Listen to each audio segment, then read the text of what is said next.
Close your eyes if they are not already closed. Pull the blanket a little higher. Let your shoulders drop. Let your jaw unclench. There is nothing you need to do tonight. Nothing to solve, nothing to decide, nothing to hold together. Tonight, all you need to do is listen. I want to take you somewhere. Not far, not another continent, not another galaxy. Just another time. A time when the world moved a little more slowly. When candlelight was the only light after dark. When letters arrived by hand and took days to travel. When a glance across a room could mean everything, and a single sentence, spoken in the right moment, could change the entire course of a life. Tonight, we are going to the Victorian era. Not the grand version, not the palaces, not the politicians, not the history you already know. We are going somewhere quieter than that. We are going into the drawing rooms, the garden paths, the ballroom corners, and the bedrooms where young women sat alone at writing desks, composing letters they were never sure they would send. We are going into the private, trembling, exquisitely complicated world of Victorian love. Before we begin, and I mean this, I want to say something that might surprise you. We tend to think of the Victorians as cold, buttoned up, repressed, emotionally stunted. We picture starched collars and rigid posture and rooms full of people who never said what they meant. And yes, in certain ways, that picture is not entirely wrong. But here is what that picture misses. Here is the hidden truth underneath all of that restraint. When you take away the easy declarations, when you remove the casual touch, the offhand confession, the message sent past midnight without thinking, when you strip all of that away and leave two people in a room where the rules say they may not even be alone together for more than a few minutes, something extraordinary happens to emotion. It does not disappear. It concentrates. It sharpens. It becomes so precise, so aware of every tiny signal, that a hand brushing against a sleeve becomes something almost unbearable. A sentence half finished in a letter becomes more powerful than a paragraph. A glance held a moment too long becomes the thing you think about for weeks. The Victorians were not cold. They were people living inside a world that had built enormous, elaborate walls around feeling, and so their feelings had nowhere to go but inward and deeper and more intense than almost anything we know today. That is what we are exploring tonight. Not the rules themselves, but what it felt like to live inside them. What it felt like to love someone in a world that had turned love into a ceremony. Let me tell you what tonight has in store for you. We are going to begin at the beginning, with the world itself, with the strange, pressure-filled, beautiful, and sometimes heartbreaking architecture of Victorian courtship. You are going to understand why, in the mid-1800s, the act of falling in love became something governed by rules as formal as any legal document, and why, despite all of that, people fell anyway. We are going to talk about what it actually meant to be an unmarried woman in Victorian England. Not the romantic version of it. The real version, the social reality, the quiet anxiety, the weight of knowing that everything, quite literally everything, depended on the decisions made during a narrow window of years. And we are going to sit with the young men too, because they are so often left out of this story. The men who rehearsed sentences in their heads before calling. The men who asked their friends for advice on whether a certain woman had seemed warm or merely polite. The men who were just as frightened as the women in their own different ways. We are going to look at how different this world was depending on where you stood in society. Because for a duke's daughter, love happened in ballrooms lit by 500 candles, surrounded by chaperones and dance cards and mothers who tracked every partner with the precision of a military strategist. But for a shopkeeper's daughter, love happened in the street, in the market, in the pew beside you at Sunday church, in stolen moments that were no less tender for being ordinary. And we are going to spend time, real, slow, unhurried time, with the people who loved from a distance. The ones who never said anything. The ones who wrote the letter and then kept it. The ones who stood at the edge of the dance floor and watched and felt something so large and so private that they carried it alone for years.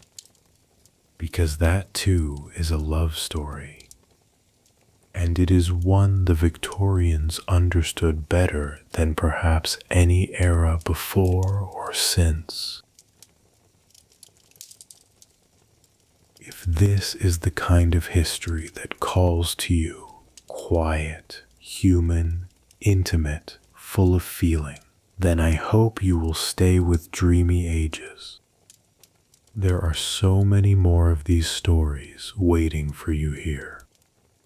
Subscribe if you haven't already, so that the next journey finds its way to you. Now, let me take you back to England.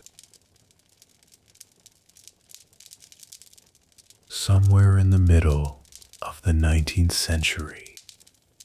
Imagine a morning in early spring. The air outside is still cold, but there is something different about it today. A softness at the edges, a faint smell of earth waking up.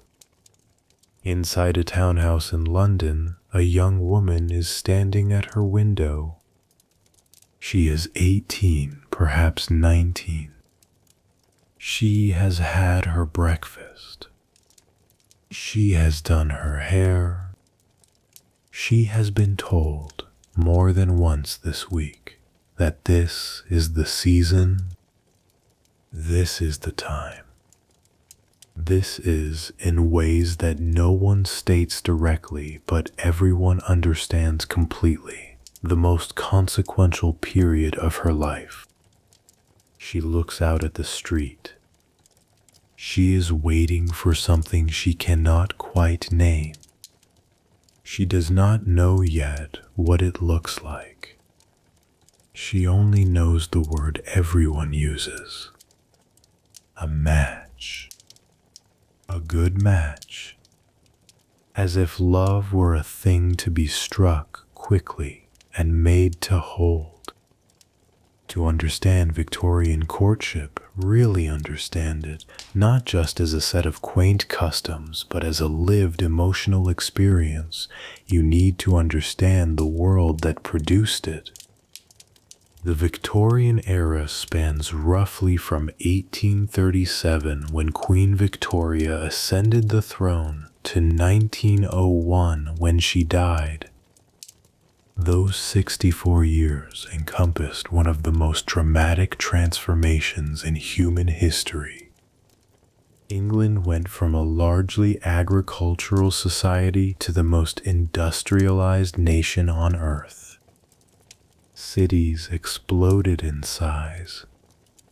The middle class, almost a new invention, grew rapidly, and with it came something new, a middle class that had money and now desperately needed to signal that it also had values. And no set of values was more publicly performed in Victorian England than the proper conduct of courtship. This was not an accident. In the older aristocratic world, marriages had been arranged largely by families, openly negotiated as financial and political alliances. Nobody pretended otherwise. But the rising middle class, the doctors, the merchants, the solicitors, the clergymen and their families wanted something different. They wanted love. Or at least they wanted the appearance of a love that was freely chosen, romantic, morally pure, and conducted entirely within the bounds of respectability. This was an enormous cultural ambition, and the system they built to contain it was extraordinary in its complexity. At the center of everything was a single word: reputation.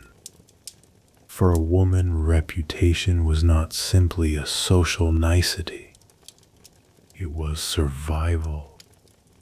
An unmarried woman in Victorian England had almost no legal or economic independence. She could not own property in her own name until 1882. She could not vote. Her professional options were devastatingly limited.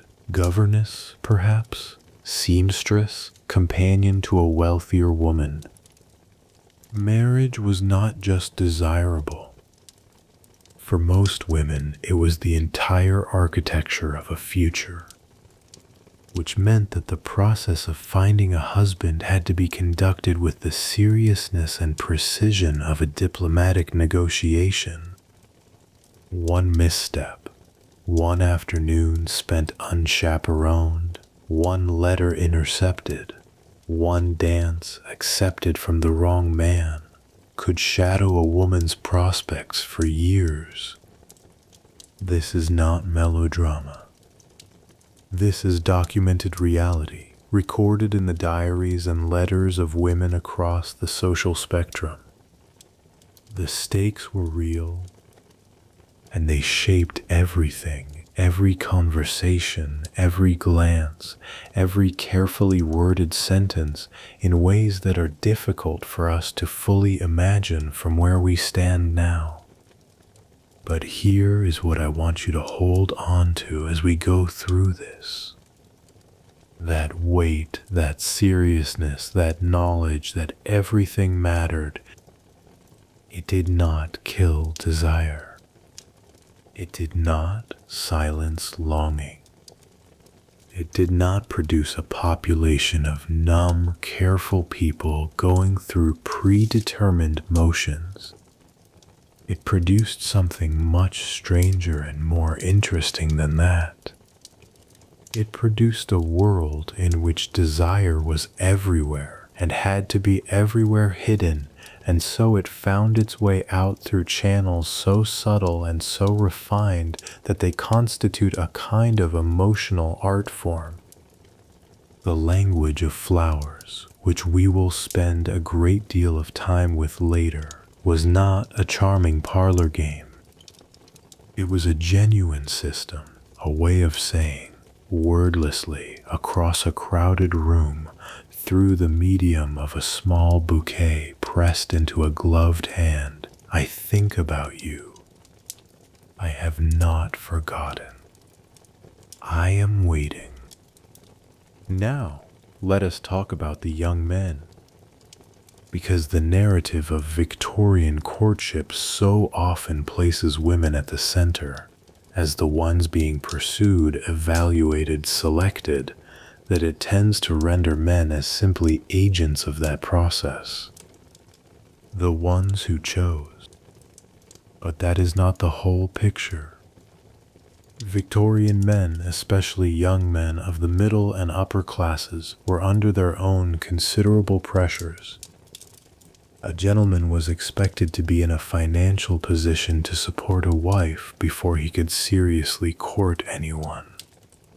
This meant that many men spent their 20s, years when desire and longing are most acute, in a kind of enforced waiting, building a career, accumulating the right position, reading, in the meantime, the signs of women they admired from a respectful and socially sanctioned distance. There is something almost unbearable about this if you let yourself feel it. A young man of 22, deeply and privately struck by a woman he has met twice, knows perfectly well that he cannot yet speak. He does not yet have the income. He does not yet have the standing.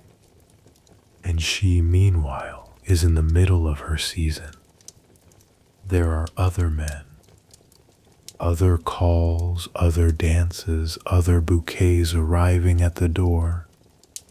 He can only wait and hope and find small legitimate ways to remain in her orbit, a book recommended, a mutual friend consulted, a carefully timed appearance at a social gathering where he knows she will be present. What fascinates me about this is how much inner life it required. Victorian men were not supposed to speak openly about their feelings, not to their friends, not to their families, certainly not to the women themselves. And yet the diaries of the period, when they survive, show inner worlds of remarkable depth and restlessness.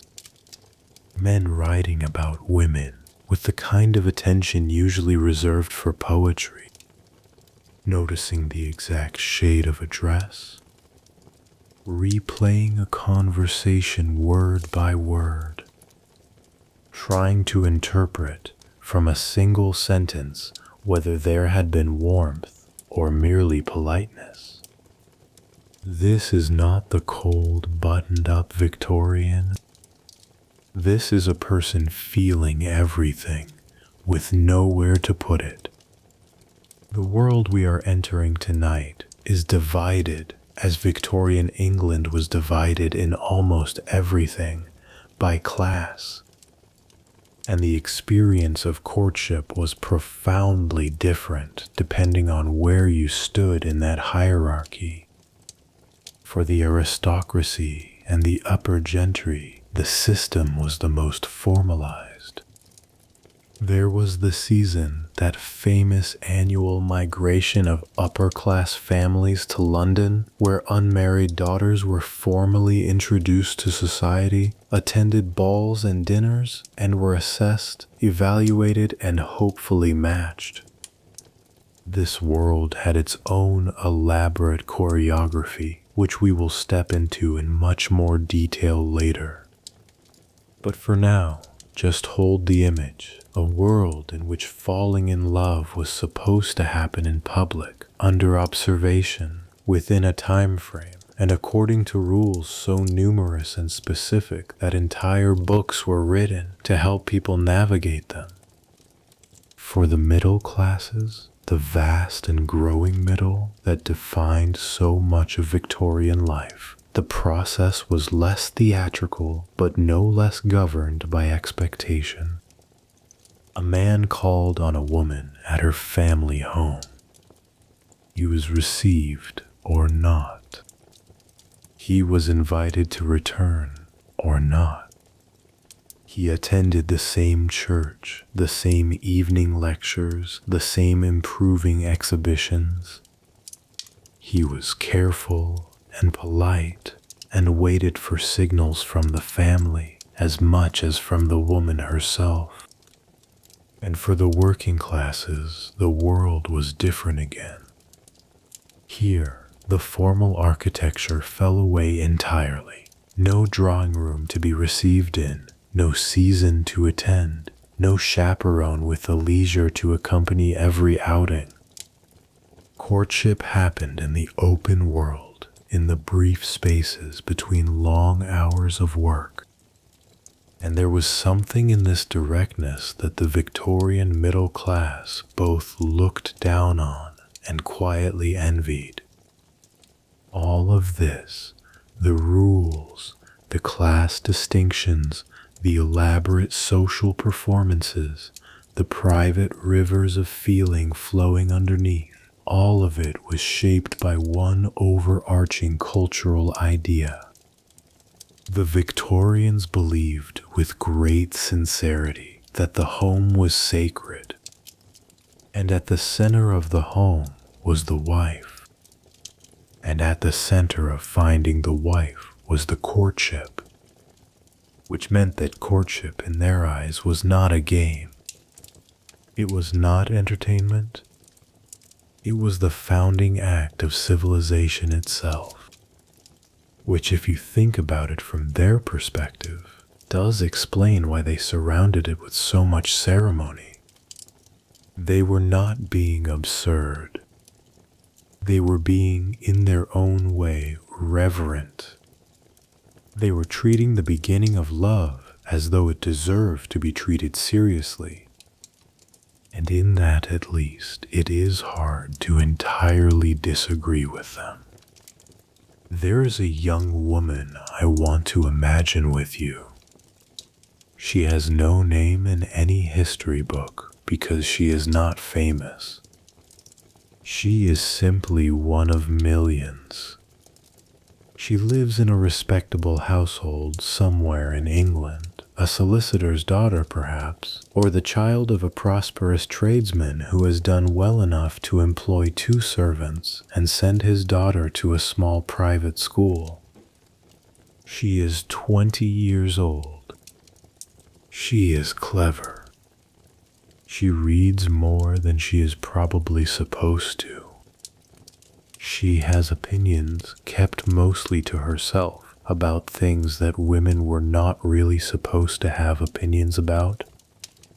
And she is in love. Or something like love. Something that began as admiration and has been growing quietly for months into something she does not quite have words for. He is a friend of her brother's. He has been to the house 3 times. He said nothing particular the last time he came, but he stayed longer than necessary. And as he left, he paused at the door and said something about hoping the family was well, and he looked at her when he said it, not at her brother. Just for a moment. Just a glance.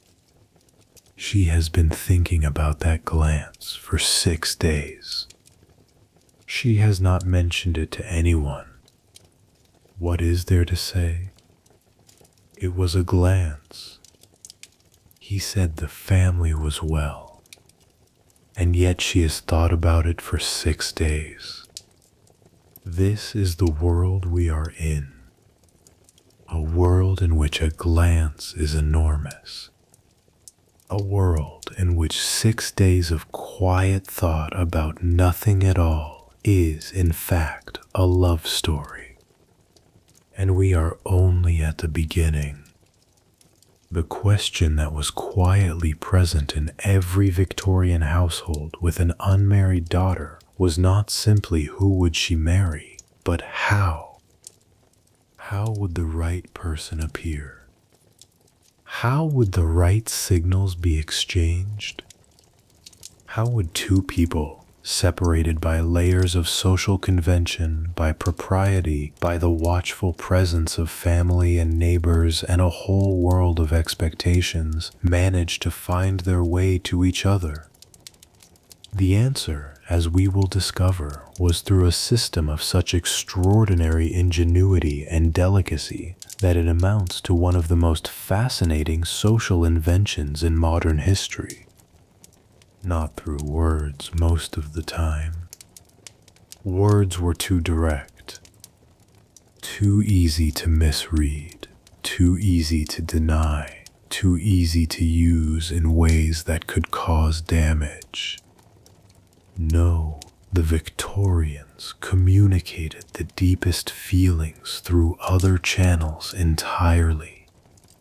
Through flowers, through gloves, through the angle of a fan, through a letter rewritten 4 times until the exact calibration of feeling was right, warm enough but not too warm, interested but not desperate, admiring but still dignified, and through dance, the waltz, the polka, the quadrille, each of them a sanctioned excuse to be close, to touch within the rules, to look directly into someone's face in the middle of a room full of people and say nothing at all, and say everything. We have only just arrived in this world tonight. We are standing at the threshold of something I think you are going to find deeply absorbing. Because what Victorian courtship really is, underneath all the formality, underneath the social architecture, underneath the rules that seem so foreign to us now, is the story of people trying to find each other, trying to say, within all those constraints, I see you. I am here. Are you? That impulse, that desire to be known, to be chosen, to be seen, is not Victorian. It is not historical. It is not something that belongs to another era. It is the oldest thing there is, and it is where we are going next. Because to understand how these people reached each other, we need to learn the language they used. A language without words. A language built from petals and lace and the precise tilt of something held in a gloved hand. Stay with me. The next chapter is one of the most quietly beautiful things I have found in all of Victorian history, and it begins with a flower. There is a particular kind of beauty in the things people invented when they were not allowed to speak plainly. Think about it for a moment. When direct expression is forbidden, when social rules say that you may not simply walk up to a person and tell them what you feel, the human heart does not go silent. It finds another way. It always finds another way. The Victorians found theirs in objects, in the things that could be carried across a room, laid on a table, pressed into a hand at a doorway without a word spoken. Things that looked, to the untrained eye, entirely innocent. A small bunch of flowers, a fan half open, a glove drawn off slowly and set down at a particular angle. These were not decorations. These were sentences. And if you knew how to read them, and many Victorians did, they could carry as much meaning as a letter. Sometimes more, because they could be passed in public with witnesses and still be entirely private. A secret hidden in plain sight. Tonight we are going to learn to read them. There is a word that appears in various forms across Victorian books, gift guides, parlor games, and women's magazines from roughly the 1820s onward. The word is floriography. It means simply the language of flowers. The idea that each flower carries a meaning, that a bouquet, carefully assembled, is not merely decorative, it is a message. And in Victorian England, it was taken seriously enough to inspire dozens of dedicated reference books. Books with titles like The Language of Flowers or Flowers, Their Use and Beauty. Books that a young woman might keep in her room alongside her Bible and her volume of poetry and consult quietly, privately when a bouquet arrived at the door. Because in those books, she could decode what she had been given. She could find out what he meant. The rose, of course. The rose was, and still is, the flower of love. But in floriography, the kind of rose mattered enormously. A red rose meant love openly declared. But a red rosebud meant young love, love just beginning, love still unspoken. A white rose meant I am worthy of you. A yellow rose, which we associate today with friendship, carried in Victorian floriography a more complicated meaning. It could suggest jealousy, or a love that has faded, or occasionally simply warmth without romantic intent. Which is exactly the kind of ambiguity that made the language so interesting. Because not every message needed to be clear. Sometimes the whole point was to say something that could be denied, if necessary. Something that drifted in the space between statement and suggestion, where feelings could safely exist before they were named. Let me walk you through some of the others, because the full vocabulary of floriography is genuinely remarkable. Pansies, and the name itself comes from the French pensée, meaning thought, were sent to say, I am thinking of you. Ivy meant fidelity, devotion, I will not change. Forget-me-nots, with their tiny, trembling blue faces, meant exactly what they sounded like. Remember me. Do not forget that I exist. Lavender meant devotion, but also distrust, a complicated flower for complicated feelings. Lily of the valley meant the return of happiness. Sent after a long absence, it could mean, now that I am near you again, everything is better. Violets, sweet, modest, barely visible under their leaves, meant modesty itself. They were the flower of the unassuming heart, of feeling that did not announce itself. Dahlias were a declaration of elegance, of dignity under difficulty. A sprig of rosemary meant remembrance. Sent at the right moment, it could be heartbreaking. And the blue violet, this is the one that stays with me. The blue violet meant I'll always be true, but its informal name among florists and certain Victorian manuals was love's messenger. A love that could not speak sent a blue violet ahead of itself. Now here is where it becomes truly interesting. It was not only the type of flower that carried meaning, it was how the flowers were arranged.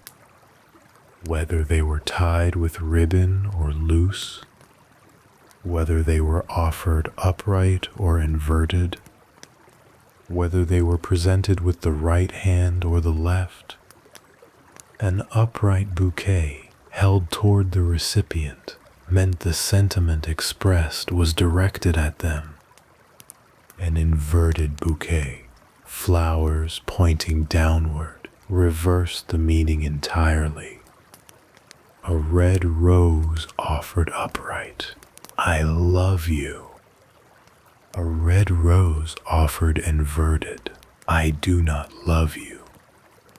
which means that every flower received required careful examination before interpretation, before the emotion. And this is what I mean when I say that Victorian emotional life demanded extraordinary attentiveness.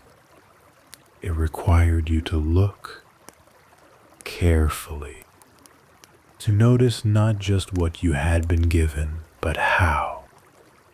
Imagine receiving a small bouquet. Your maid brings it to you in the morning room. There is no note. There never is. A note would be too direct, too easy for the wrong person to read. Just a cluster of flowers wrapped in tissue paper with a card bearing a name but no message. You take them to your room. You unwrap them slowly. You identify each flower. You take down your little reference book, the one with the worn spine and the pencil notes in the margins. You look up each bloom. You consider the arrangement, the way they are tied, the direction they face, and then, if you know how to answer, you send something back. Not a letter, a flower. And the conversation continues in silence across whatever distance lies between you. I find this almost unbearably beautiful. Not because it was romantic in the way we now use that word, light and easy and warm, but because of what it required, the attention it demanded, the care. The fact that someone sat and thought, what exactly do I want to say?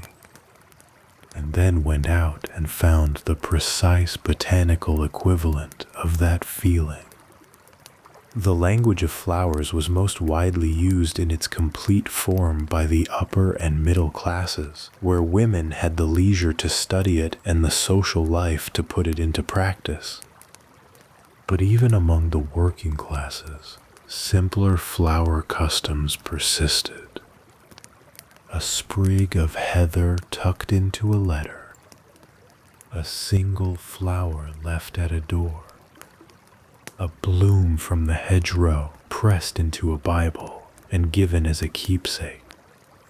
The impulse to speak through nature, through beauty, through something that would not last long and therefore felt somehow safer than words, was not a class privilege. It was human. But flowers were not the only language. Let us talk about gloves. In Victorian society, gloves were not optional. A respectable woman wore them whenever she was in public. They were, in a sense, an extension of her person and also a kind of barrier, because gloves meant that skin never quite touched skin. A handshake, a hand offered to be kissed, a hand guided onto a dance floor, all of these happened through the layer of the glove, which means that the glove itself became charged with significance. And so the Victorians, being the Victorians, developed a language for that too. A woman who dropped her glove in a man's presence was sending a signal. If she dropped the right glove, it meant, I love you. If she dropped the left, it meant, I am engaged or otherwise unavailable. Some accounts suggest that dropping a glove accidentally on purpose and waiting to see if a particular man retrieved it and how he did so was a recognized form of inquiry. Not a trick, exactly. More like a question asked without language. Are you paying attention? Are you willing to come to me? A woman twisting her gloves in her hands could mean anxiety or excitement or both. Pulling a glove off slowly, finger by finger, was read as, "I am becoming comfortable with you." Putting a glove back on quickly signaled withdrawal. A glove thrown playfully, not the angry gauntlet of medieval challenge, but gently, almost teasingly, could mean, "I am noticing you." Pressing a glove into someone's hand at parting without explanation was one of the most loaded gestures in the Victorian emotional vocabulary. It meant something close to, "Remember that I exist. Remember this." What I find so striking about the glove language is how physical it is. In a world where the body was so heavily regulated, where touch between unmarried people of different sexes was almost entirely prohibited, the glove became a way of referencing the body without involving it, of suggesting proximity while maintaining distance, of saying, "I am aware that there is a hand inside this glove, and I want you to know that I am aware." And then there was the fan. The handheld fan, carried by women of all classes from roughly the 1820s onward, particularly in warm rooms, at dances, at any public gathering, was another instrument in this orchestra of silent signals. The fan had its own elaborate grammar. A fan held in the right hand in front of the face, "Follow me." A fan held in the left hand in front of the face, "I am desirous of an acquaintance." A fan placed on the heart, "I love you." Covering the left ear with the open fan, "Do not betray our secret." Drawing the fan across the cheek, "I love you." Touching the tip of the fan to the lips, "I desire to kiss you."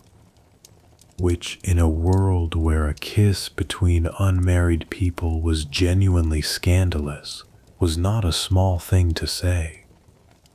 Fanning slowly, "I am a married woman."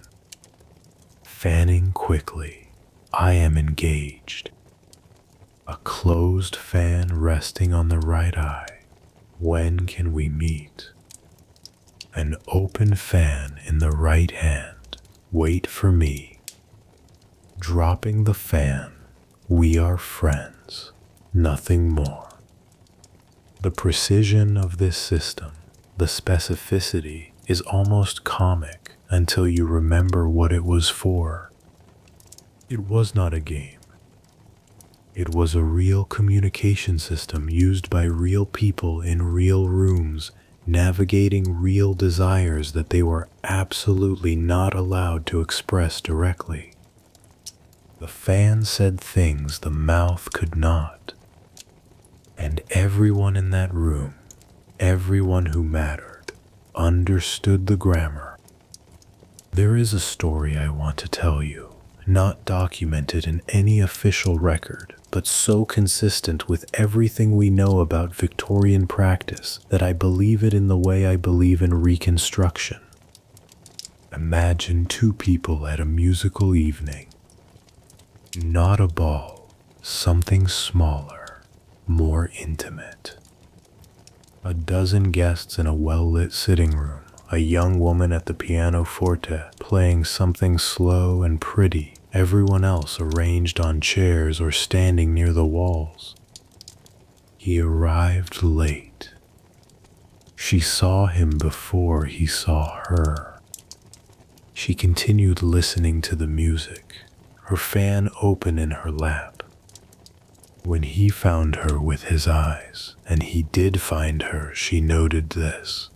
She did not look at him directly, but she moved the fan just slightly, placed it against her heart, a small movement, perhaps unnoticed by everyone else in the room.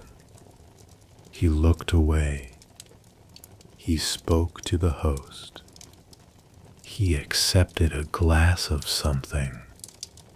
20 minutes later, when the music ended and people rose and redistributed themselves through the room, he made his way, gradually, by what looked like accident, to the chair beside hers. They spoke about the music. Nothing more. But when he left at the end of the evening, she held out her hand, and she was not wearing her right glove, just the left.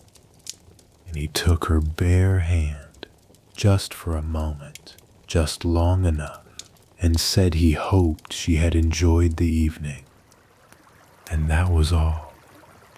It was everything. I want to spend a moment with the Valentine card, because we tend to think of Valentines as a modern invention, or at least a Victorian one made crude by commercialization. But the Victorian Valentine, the real one, from the 1840s through the 1880s, was something quite different from what we know. It was an object of beauty. Layered paper lace, hand-cut and folded. Silk ribbons. Pressed flowers mounted on cardstock. Tiny envelopes hidden inside larger envelopes. Poems, sometimes handwritten, sometimes printed on transfers, and the poems were not simple.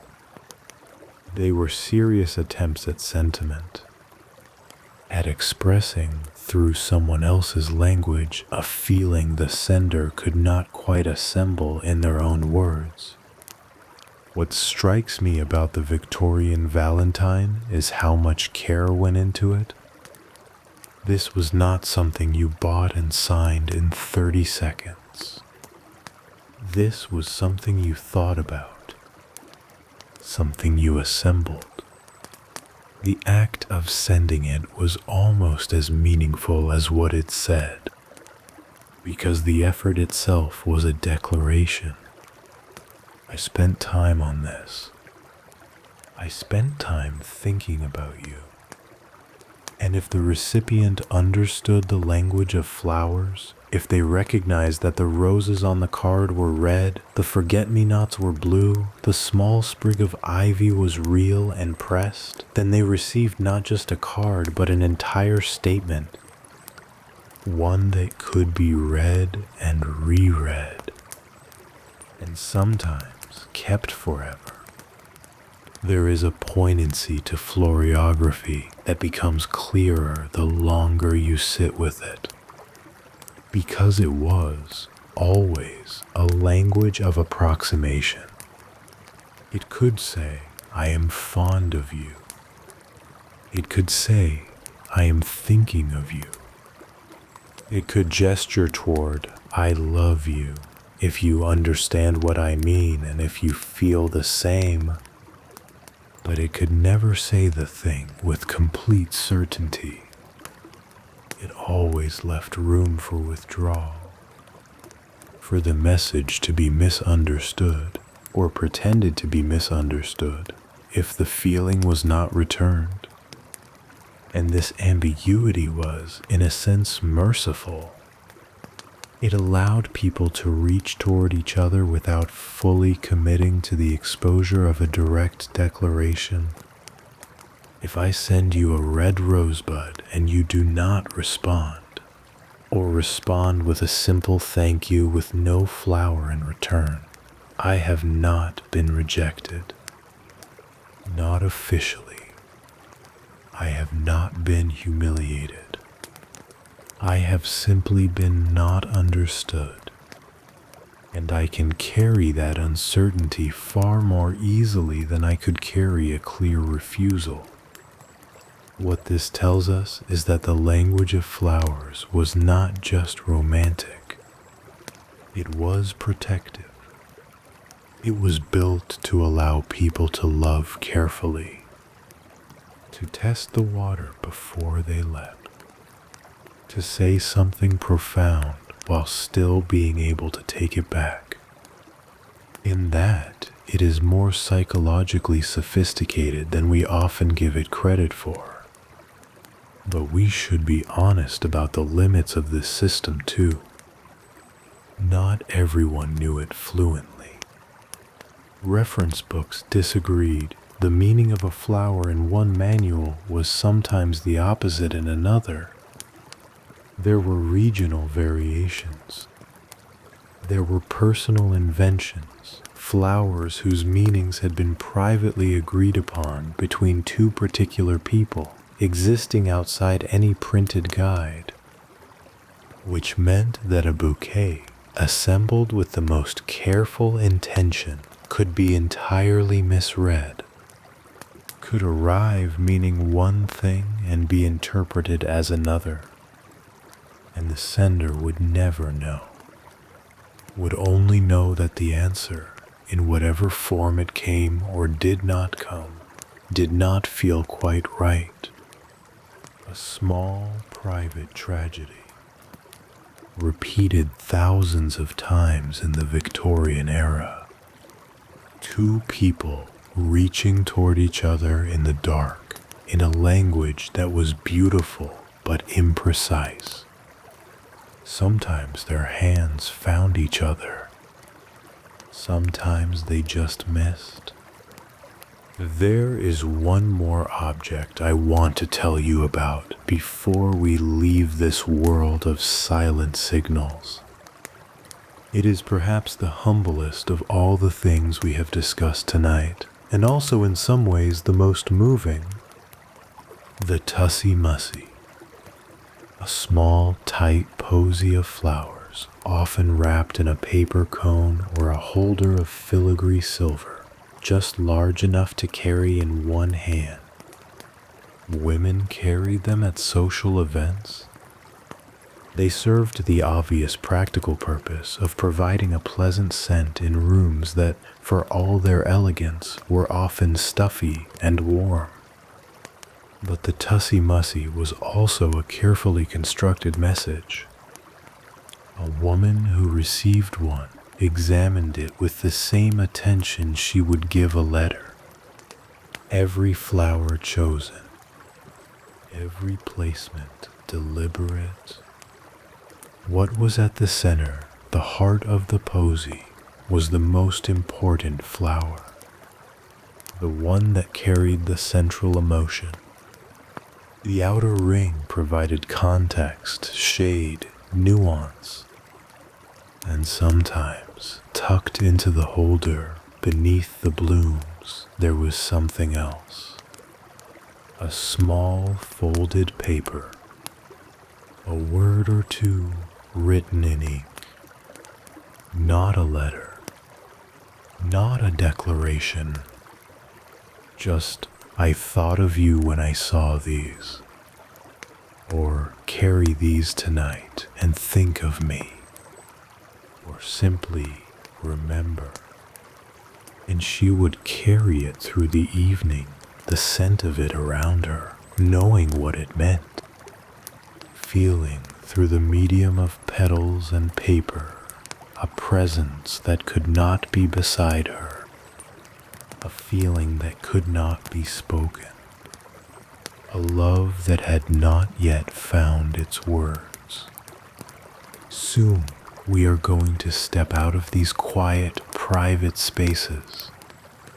We are going to enter a room where the lights are blazing and the music has just begun, where all of these private feelings, all these signals exchanged through flowers and fans and gloves are suddenly in motion, where two people who have been communicating through the language of petals are suddenly, for the first time, close enough to dance. And in that proximity, in the 3 minutes of a waltz, everything that has been building slowly, quietly, carefully, can be felt, can be real. can be dangerous in the best possible way. That is where we are going next. Into the ballroom. Into the light. Picture a room filled with light. Not the soft, forgiving light of candles alone, though there are candles, hundreds of them, set in sconces along the walls and blazing in the great chandelier overhead. But also gaslight, the newer kind, brighter and steadier, casting the room in something close to gold. The walls are pale, the floors are polished, the musicians are arranged at the far end, and the music has already begun, something bright and turning, a waltz, the kind of music that seems to pull at the feet, that makes standing still feel almost like a small act of resistance. There are perhaps 200 people in this room. Women in gowns of silk and satin, in cream and pale blue and deep rose, their hair pinned and dressed, their arms bare above their long white gloves. Men in dark evening coats, white cravats, patent leather shoes that catch the light. Mothers seated along the walls, watching. Fathers standing in clusters near the doorway, speaking of other things but keeping half an eye on the room. And everywhere, circulating through it all, the young, the unmarried, the ones for whom this room was built. This is the Victorian ballroom, and it is not merely a place to dance. It is the most carefully constructed arena of courtship that the 19th century ever devised. To understand what this room meant, you need to understand what came before it. In England, from roughly the 1780s onward, the aristocratic and upper gentry families of the country followed a pattern as regular as the seasons themselves. Winter on the country estate. Spring in London. That spring migration, that annual concentration of wealth and rank and eligibility in the capital, was known simply as the season. And the season was, at its core, a marriage market. Not a romantic description, I know, but an honest one. Families brought their unmarried daughters to London at enormous expense, the townhouse rented or reopened, the wardrobes commissioned, the social calls arranged, for a single primary purpose: to find those daughters suitable husbands. The season ran roughly from late March or April after Easter through late July, when Parliament rose and the heat of summer made the city unpleasant. In those few months, a young woman might attend 40 or 50 major events. Balls, dinners, morning calls, afternoon garden parties, evenings at the opera, afternoons in Hyde Park.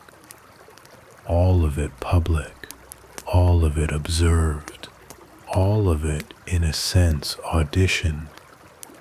Because the season was also when she was evaluated. Her manners noted, her conversation assessed, her connections weighed.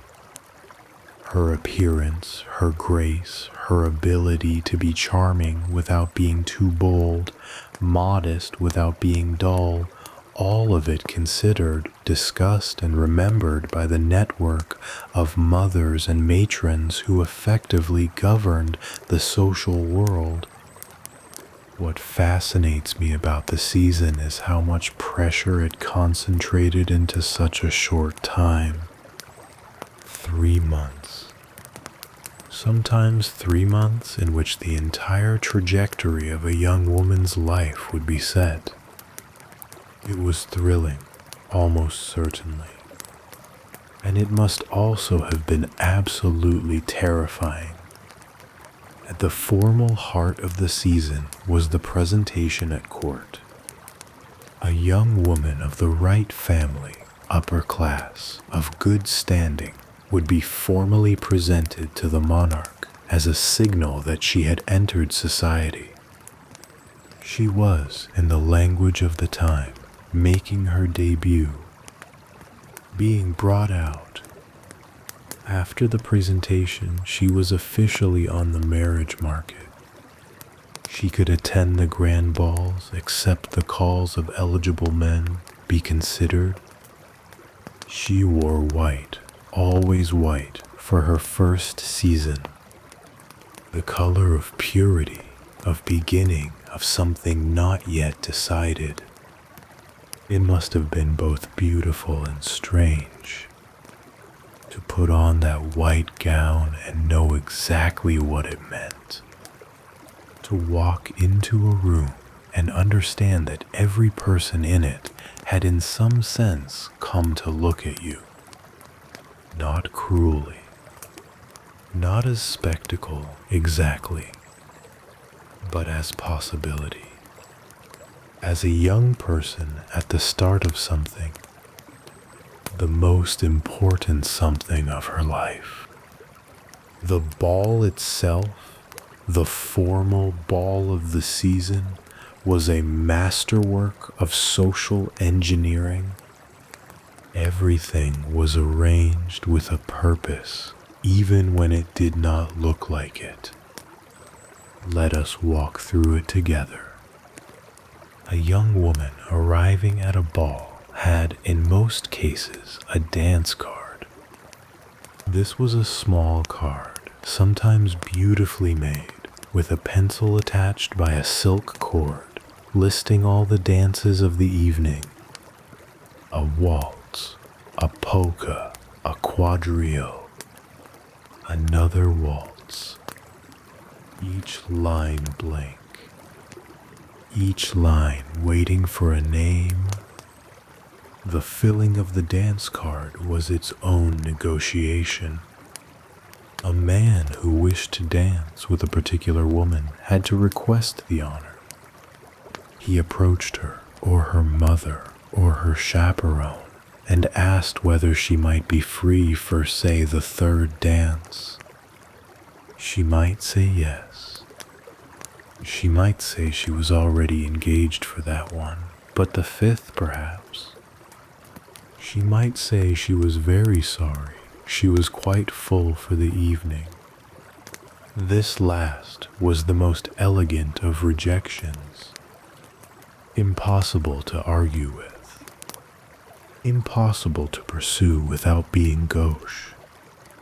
And yet for the man on the receiving end of it, standing there with his unwritten name and his unaccepted request, it could sting for the entire evening. 2 dances with the same partner was the recognized maximum. 1 dance was pleasant, a sign of basic courtesy. 2 dances was significant. It said, I chose to spend twice the time with this person I wanted to. 3 dances with the same man in a single evening was, depending on how you look at it, either a quiet declaration of feeling or social suicide. It was noticed, remembered, talked about. It could be read as they are attached, or she has forgotten herself. 2 very different readings with very different consequences. And so the dance card was a document of careful calculation, of desire managed, of preference measured out in fractions of an evening.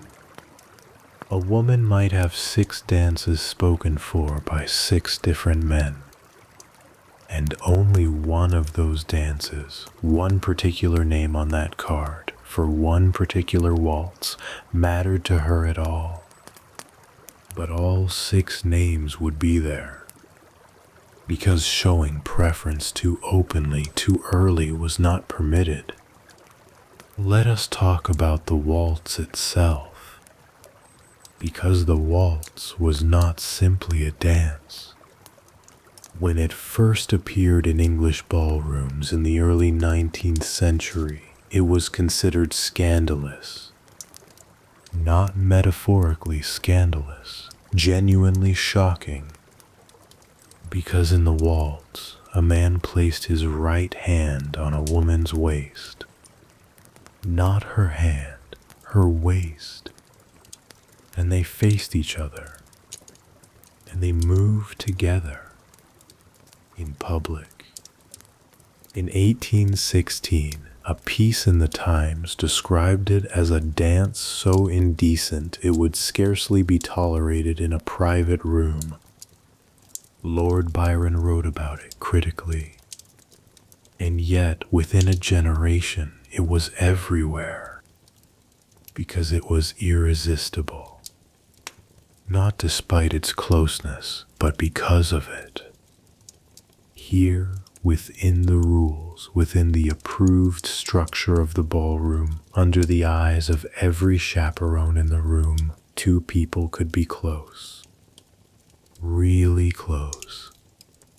His hand on her waist, her hand on his shoulder, their faces almost level, turning together in the warmth and light of the room. 3 minutes. That was the average length of a waltz. 3 minutes of proximity that the entire machinery of Victorian propriety worked to prevent outside this room. And in those 3 minutes, a great deal could happen. Not physically, but between two people who had been communicating through flowers and fan language and careful glances for weeks. 3 minutes of being this close, of being able to look directly into each other's face, of speaking in low tones that no one else could hear. It was not nothing. It was everything that was available. And they knew it. The conversation during the waltz was a form of courtship all on its own. Everything said in those 3 minutes was said in that particular intimacy. The music covering the words, the turning movement giving both people the excuse to look away and look back, the whole situation providing a kind of shelter from the observation of the room. What did they talk about? The music, often. The evening. Something noticed. A beautiful room, an amusing moment. And then, if they were skilled at it, something more. A question that was not quite personal but suggested interest. A remark that was not quite a compliment but functioned as one. A sentence that opened a small door and waited to see whether the other person would step through it. I think about these conversations sometimes. How much was packed into 3 minutes of polite subjects? How much was meant by the line beneath the words? How careful you had to be, and how much courage it took to be even slightly less careful than usual. To let something real show. Just a little. Just enough. But the ballroom was not the only stage. Alongside the formal world of the season, there was a smaller, more intimate form of courtship that took place in the drawing room. The morning call. In Victorian social practice, a man who was interested in a woman and who had the family's implicit or explicit permission to pursue that interest was expected to call. He came to the house. He was received in the drawing room. He stayed for between 15 and 30 minutes. He had tea. He sat across from her with her mother or another appropriate figure present, and he made conversation. And then he left. And then he came back, perhaps the following week. Or perhaps, if he was bold, 3 days later. The frequency of the calls was itself a message. Once a week, polite interest. Twice a week, more than polite. 3 times a week, something serious is happening here. What I find moving about the morning call is how much had to be accomplished in so little time through means so indirect. He could not say, "I think about you constantly." She could not say, "I have been hoping you would come." Instead, they talked about the weather, about a book one of them had been reading, about a concert or exhibition they might both have attended. And in the way she arranged herself in the chair, in the way she looked at him when he said something interesting, in the way he leaned forward slightly when she spoke, in all of these small, unspoken things, the conversation that mattered was happening. The one that would never appear in any letter or diary. The one that was purely of the room, the light, the specific afternoon, the particular chemistry of 2 people figuring out whether something was there. Not everyone came to the drawing room through the path of the season. For the middle classes, the families below the rank of gentry, the prosperous families of the towns and growing suburbs, courtship happened differently. There was no formal presentation, no dance card filled in advance, no season with its concentrated social calendar. There was instead the texture of ordinary life. Church on Sundays, where families occupied the same pews each week, and the presence or absence of a particular person was noticed. Improving lectures and exhibitions, increasingly popular through the mid-Victorian period, where young people of similar education and aspiration encountered each other in neutral territory. The subscription library. The park on a Sunday afternoon. The musical evening, organized by a friend of the family, small enough to be domestic, large enough to provide the necessary third party. In the middle-class world, a man did not walk up to a woman's father and announce his intentions. He circulated first. He made himself known to the family. He was invited to dinner, perhaps. He sent around a calling card. He became, gradually, a presence until the question of his intentions became so obvious that it needed to be addressed. There is something I find quietly charming about this process. It is slower than the season, less theatrical, less legible from the outside. But it is perhaps more honest because it cannot hide behind the artificial structure of a ball. It is 2 people simply being in each other's orbit, finding reasons to continue being there, gradually admitting to themselves and eventually to each other that the orbit has a center. And there is one setting I want to linger in before we leave this chapter. The pianoforte. The Victorian middle-class drawing room almost always contained one. A young woman of any pretension to respectability was expected to play at least adequately. It was one of the accomplishments, the set of skills by which a woman demonstrated her suitability as a future wife and companion. But the pianoforte was also something else. It was a performance space, and performances invite an audience. When a young woman sat down to play, the room rearranged itself. People drew closer. Conversation fell away.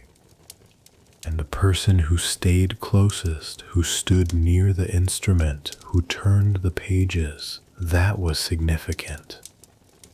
It was the one permitted way to be beside her, to stand at her shoulder, to look at her face turned toward the music, unguarded for a moment, to speak softly of what she was playing, and to have her look up from the keys. The page turner's spot was prime real estate in the Victorian drawing room, and everyone in the room knew it. Everyone noticed who stood there, and what it might mean. There is a young woman I want you to think about for a moment. She has been to 4 balls this season. She has danced with 11 different men. Her dance card has been full every evening. By every external measure, she is doing very well. And she is perfectly miserable. Not because nothing has happened, but because the one person she would like to dance with has not asked her. He was at 2 of the 4 balls. She knew because she tracked it in the particular way you track the location of someone you are trying not to appear to be tracking. He danced with other women. He spoke to her once, at the 2nd ball, for perhaps 4 minutes, near the windows. It was nothing. A conversation about the evening, and then someone else came, and he was courteous, and he moved away. She replayed those 4 minutes on the carriage ride home.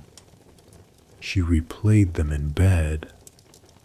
She is replaying them now at the breakfast table while her mother talks about the evening and whether young Mister had seemed particularly attentive. She answers. She smiles.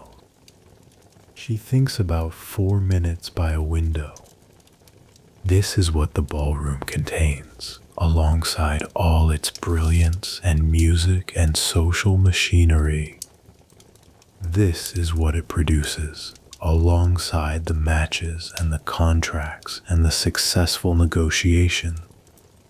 It produces this, a woman at a breakfast table, thinking about 4 minutes, wondering whether they meant anything, unable to ask, unable to do anything at all except wait and hope and go to the next ball and carry herself beautifully when she gets there, because that at least is something she can control. The drawing room and the dance floor were the great visible stages of Victorian courtship, but they were also, in a certain sense, surfaces. What happened there was real, the glances, the conversations, the dances that mattered more than other dances, but it was real in the way that theater is real. It was a performance for an audience with rules about what could be shown. Underneath the performance, the truer life of feeling was happening somewhere else entirely. In private, on paper, in the private act of writing, in the place where the performance finally stopped and something real could exist on paper. In the world of the letter, sent, kept, and sometimes burned. That is where we are going now.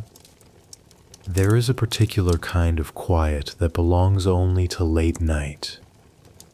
Not the busy silence of early evening when the house is winding down and there are still sounds, footsteps overhead, a door closing, the last of the fire settling.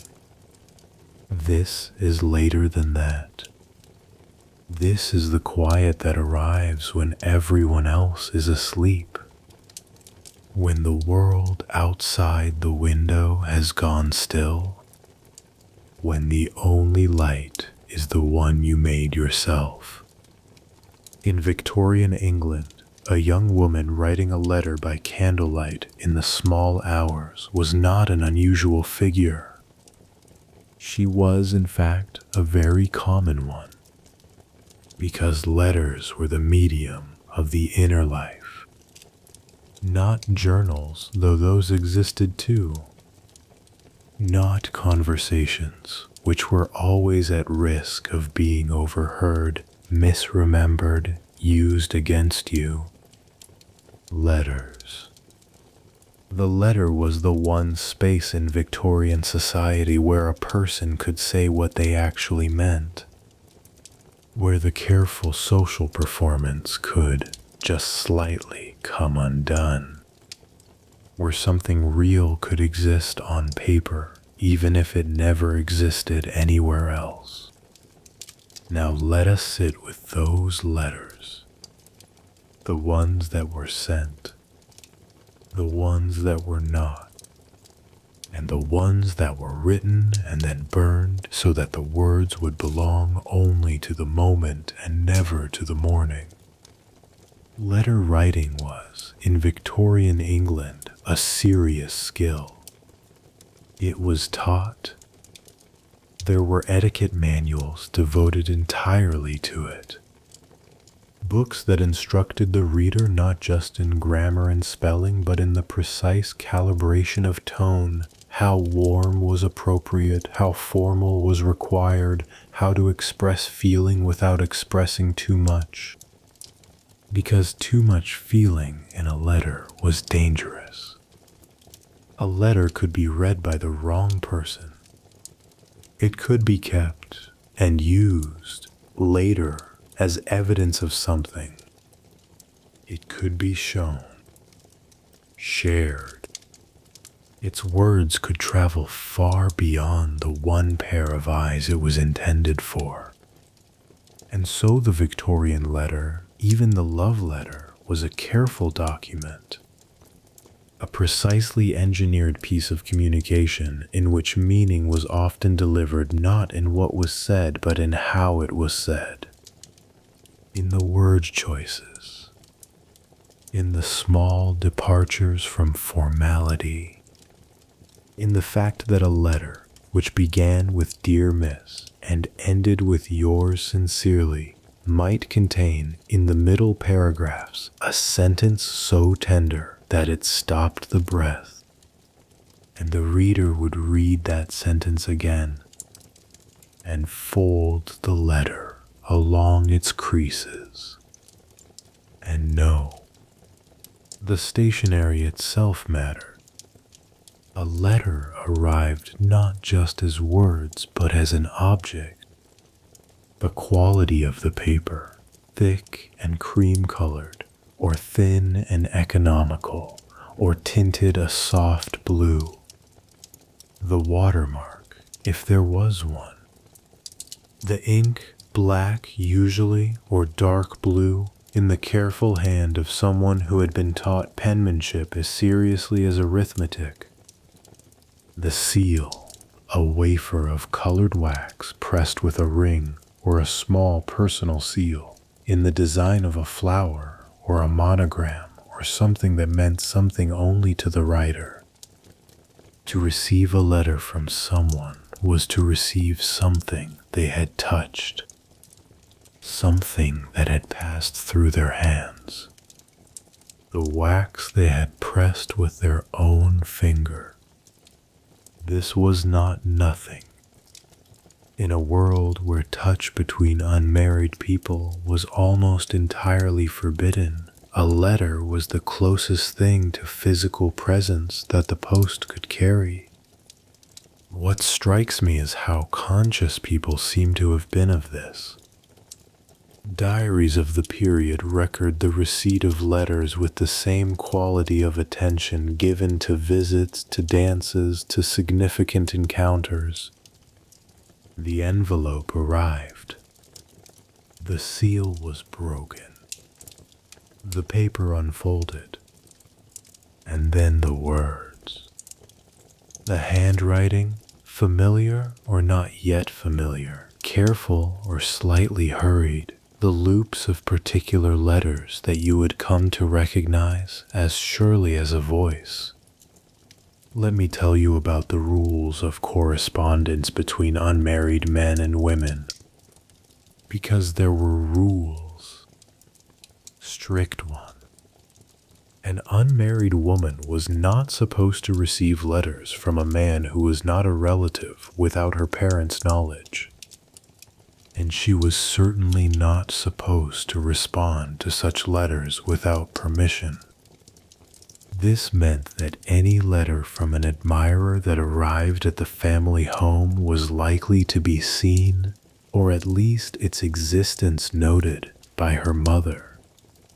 Which meant that any man writing to a woman he was not yet engaged to had to write in full awareness that the letter might be read by the wrong eyes. And so the private communication, the real thing, the unguarded feeling, had to find another way. Sometimes it did. Letters slipped to a trusted maid. Notes passed through a sympathetic friend. A small folded paper tucked into the leaves of a returned book. These were the unofficial postal systems of Victorian romance. Fragile, risky, and desperately human. The people who used them were not reckless. They were not conducting themselves improperly in any meaningful sense. They were simply trying to say something real to someone they cared about in a world that had made that very difficult. They were trying to cross the distance. But most correspondence between young people of respectable standing did not go through secret channels.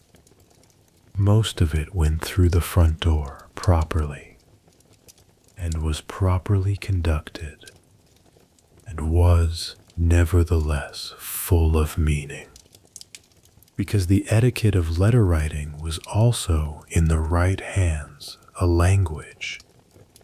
The distance between how formally you addressed someone and how formally you were supposed to address them was itself a signal. A man who began a letter to a woman he had met twice as Dear Miss, followed by her surname, was being correct. A man who began the same letter as My Dear Miss, again the surname, had stepped just slightly closer.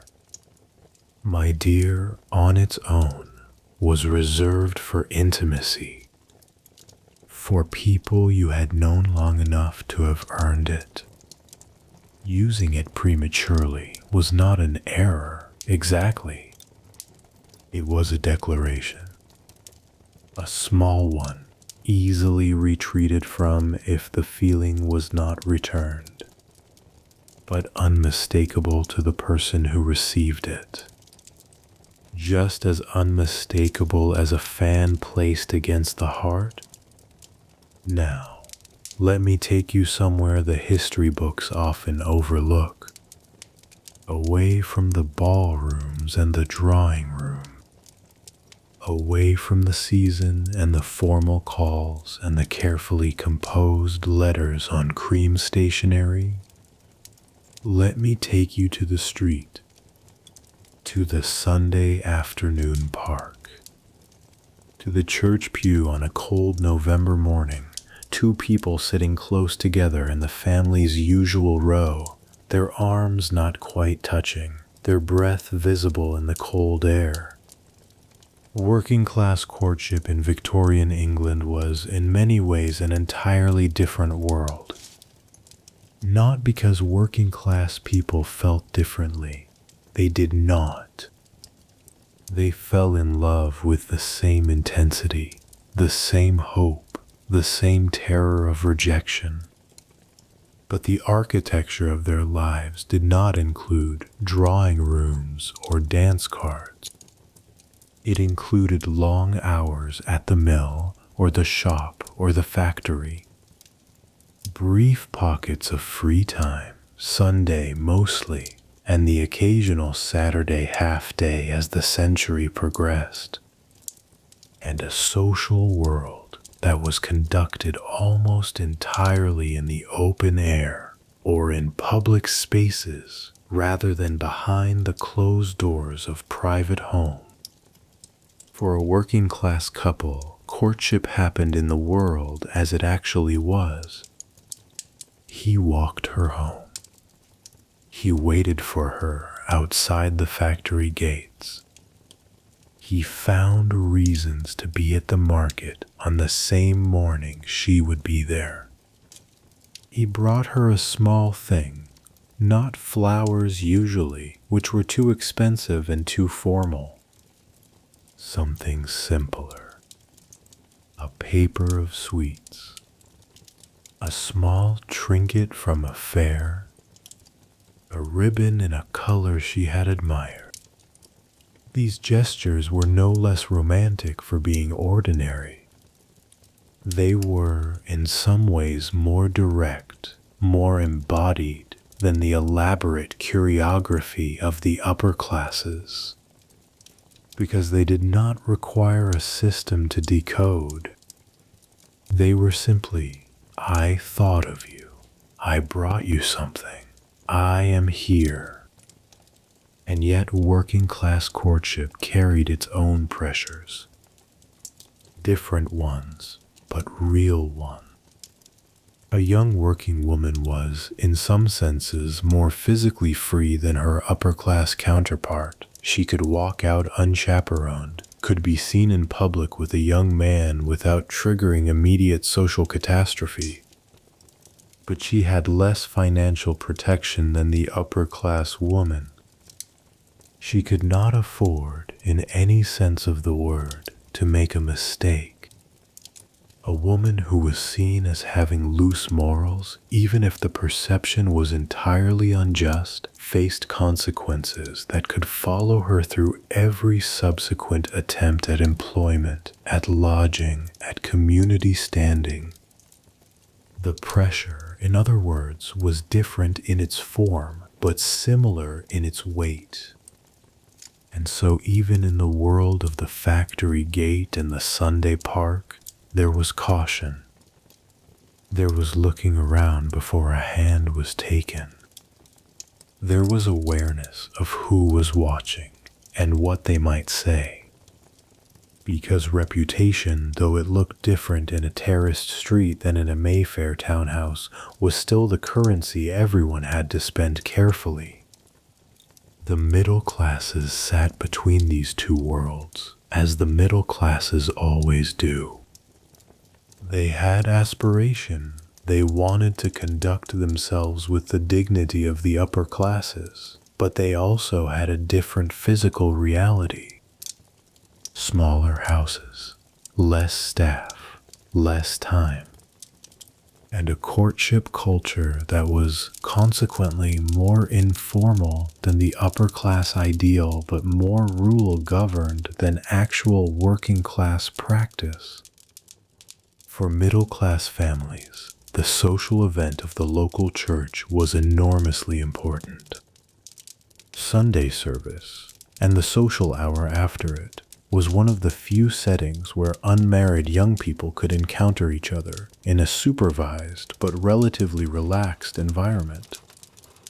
The local lending library served a similar function, as did the croquet lawn, the botanical gardens, the public lectures on history or science or improving subjects that the Victorian middle class consumed with such enthusiasm.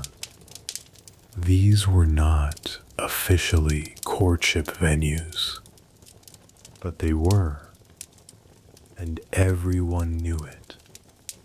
A young man who repeatedly turned up at the same lectures as a particular family, who seemed to encounter the daughter at the library with some regularity, who appeared at the church social every Sunday. He was making his interest known, not in words, but unmistakably.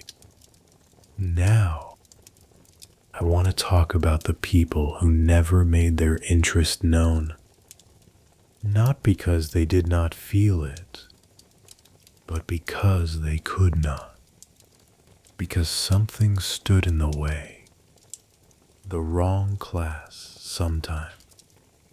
The wrong situation. An existing attachment on one side or the other. Or simply, and this is perhaps the most common reason of all, the sheer terror of being known, of having held something privately, quietly, carefully, for so long that the act of speaking it out loud felt like it would break something that could not be put back together. Victorian England was full of unrequited love, not more so than any other era, perhaps. But it left more evidence because the Victorians wrote things down. In diaries, in letters to friends, described obliquely but unmistakably, and in letters to the people they loved that they never sent. There is a form of private writing that historians call the draft. A letter begun, worked over, revised, and then not sent. Folded away, put in a drawer or a box or between the pages of a book. Kept, in some cases, for decades. These drafts are among the most intimate documents that survive from the Victorian period. They are the letters that exist beyond the rules, beyond the etiquette manuals, the proper forms of address, the careful calibration of how much feeling is appropriate. They are the letters where the writer said the real thing, and then kept it, because saying it was necessary. But saying it to the person, that was impossible. One woman, writing in the 1870s in a diary that was discovered only a generation later, described the experience this way. She said she had written to him 7 times. 7 letters, each one different. Each one attempting to find the right words for a feeling she had been carrying for 4 years. She did not name him in the diary. She never sent any of the letters. She burned them, eventually, in the grate. But she wrote, even the burning felt like something. Like the feeling had been real enough to require a ceremony, to be honored even as it was ended. I find that sentence, even the burning felt like something, one of the most quietly devastating things I have ever read from the Victorian era, because it tells you so much about what it was like to love without the ability to speak. You could not make the feeling real in the world. You could not bring it out into the air and see what it was and what it might become. So you made it real on paper. You gave it sentences and paragraphs and a proper salutation and a closing. You said in writing what you could not say in person. And then you burned it, and somehow that was enough. A love story told entirely to yourself. A love that existed only in the act of writing. I want to be honest about something here. The experience of loving quietly, without hope of return or expression, was not only female in the Victorian era. Men too. Men trained to be reserved about feeling even among other men who found themselves struck by someone they could not pursue. Perhaps she was above his station. Perhaps she was already attached. Perhaps she was his employer's daughter, or his friend's wife's sister, or a woman he saw twice in a railway carriage and never again. Victorian men wrote about these experiences with a frankness that sometimes surprises us. In letters to close friends, in journal entries, in passages tucked into the middle of otherwise businesslike correspondence. I cannot explain why the thought of her occupies me so completely. One man wrote to a friend in the 1860s, "I have tried, in the rational way, to consider the matter settled. It is not settled. I do not expect it to be. I am quite content, in a strange way, to carry it." There is something in that sentence, "quite content to carry it," that strikes me as deeply Victorian. The acceptance of a feeling you cannot act on. The decision to hold it privately as a kind of companion, not as suffering, not as something to be cured, but as a private interior life that no one else could touch. There is a quality to unrequited love that the Victorians understood in a way we sometimes do not. We tend to see it as a problem to be solved, as something that should either be declared, get it out in the open, see what happens, or put firmly behind you. Move on, close the chapter, be healthy about it. But the Victorians, in many cases, did neither. They held it. They lived with it. They let it be part of the texture of their inner life without demanding that it become something else. A woman who loved a man she could not have might continue to see him at church, at social gatherings, at the events of mutual friends. She would speak to him normally. She would greet his wife warmly, in time if he married. She would carry the feeling like something folded very small in a pocket you do not reach into often, but do not throw away. Is that sad? Yes.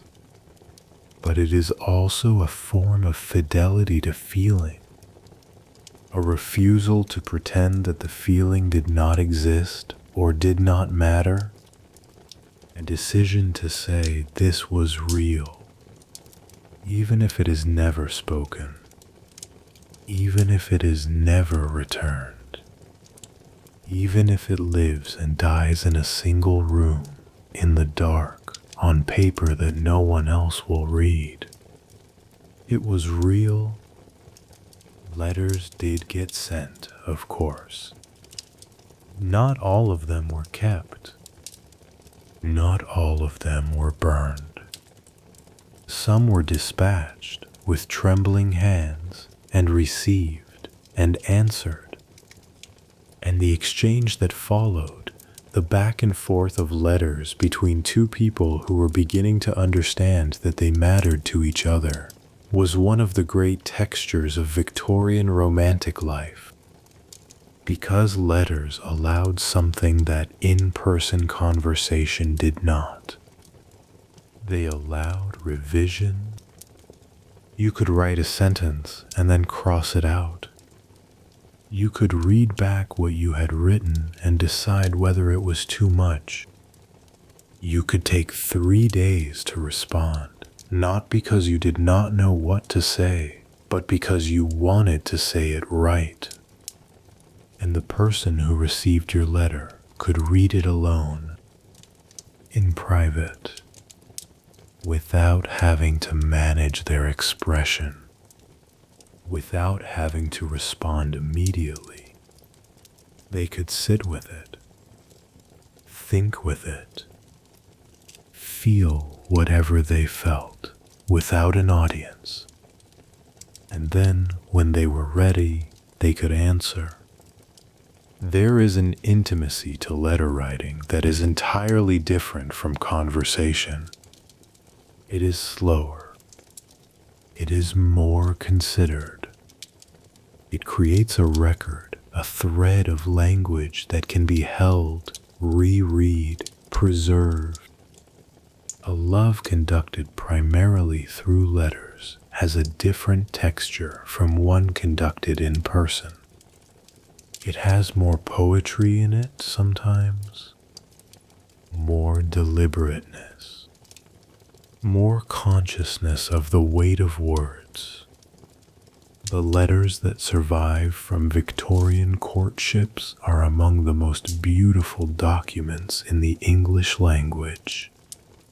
They range from the formal to the achingly tender, from the correct to the reckless. Some read like careful diplomatic dispatches. Others read like a hand reaching through the page. One young woman, writing to a man she would later marry, ended a letter in the late 1860s with a sentence that was, by Victorian standards, extraordinarily direct. She wrote, "I find I cannot think of tomorrow without thinking of you in it." That is all she said. And then the proper closing. And the signature. But those two sentences, the formal close and that one confession, set side by side, contain everything. The restraint and the feeling. The rule and the breaking of it. The world as it was supposed to be, and the world as it actually felt. That gap between how things were supposed to be and how they actually felt is the space where Victorian love lived. It is the space we have been exploring all evening. And it is the space we are going to stay in a little longer.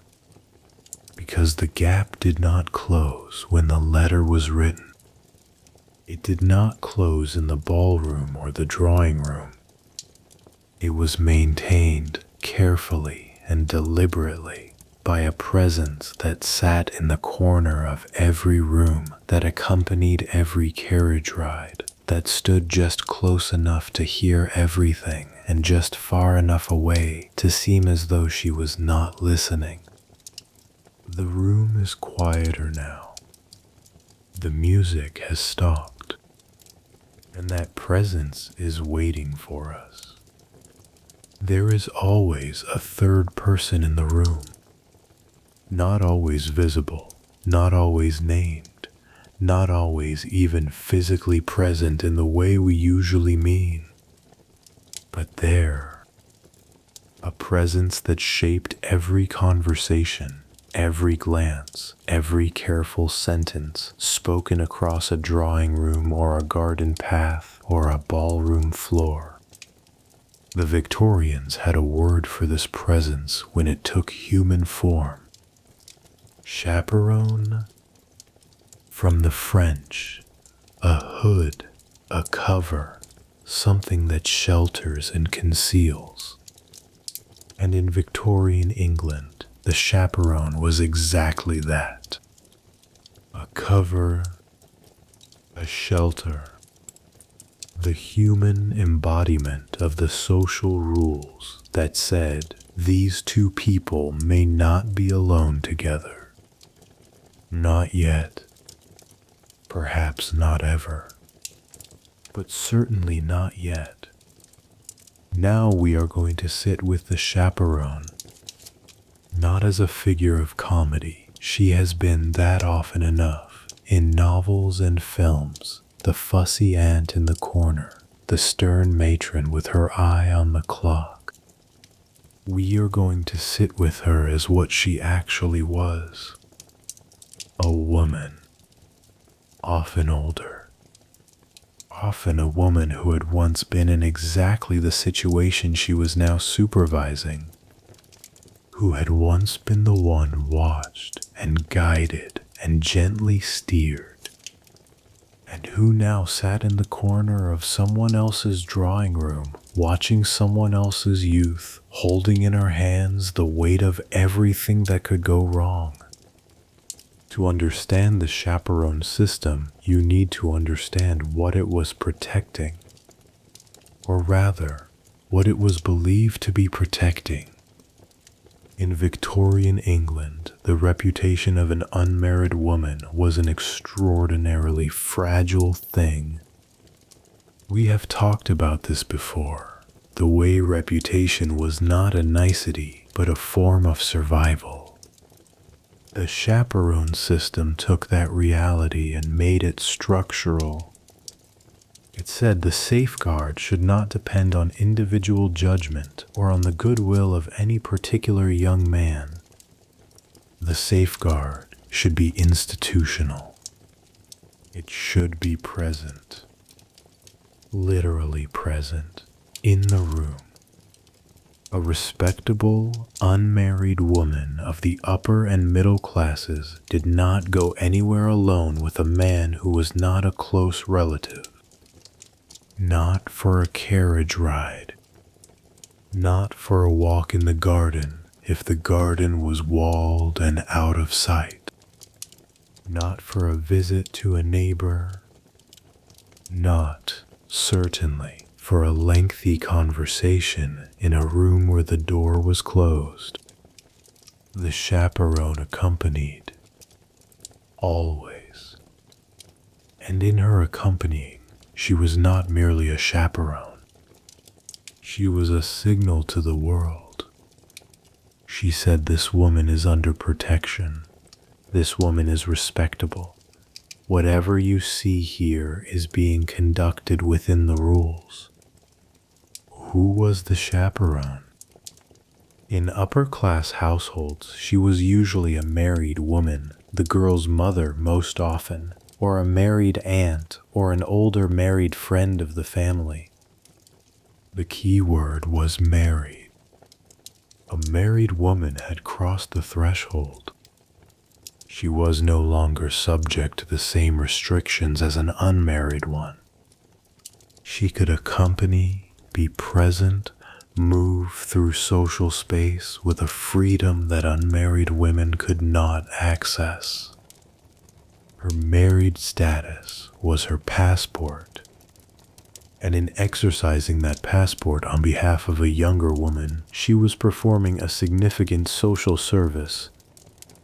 For middle-class families who could not always spare the mother, who had households to run, children to manage, domestic responsibilities that did not pause for the social season, the role sometimes fell to an older unmarried woman, an aunt who had never married, a companion hired specifically for the purpose, or, in some households, an older sister who had already completed her own season and was now, at 25 or 26, considered seasoned enough to supervise a younger one.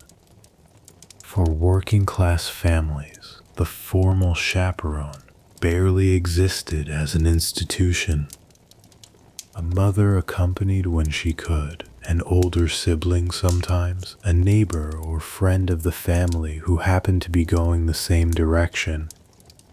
But the close, constant supervision of the upper-class chaperone system was not a feature of working-class life, simply because working-class women did not have the luxury of dedicating their time to supervision. They had work to do. which meant in practice that working class women moved through the world with considerably more physical freedom and considerably more vulnerability to the wrong kind of attention than their upper class counterparts. A different kind of burden, but a burden nonetheless. Now let us be honest about something. The chaperone system was built ostensibly to protect women, and in some senses it did. It created a social expectation that men would conduct themselves with propriety in the presence of a third party. It reduced certain categories of danger.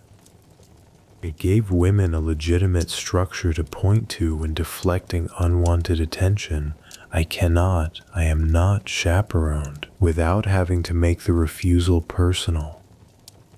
But the chaperone system also constrained women enormously. It limited their movement. It made them dependent on the availability and goodwill of whoever was serving as their guardian.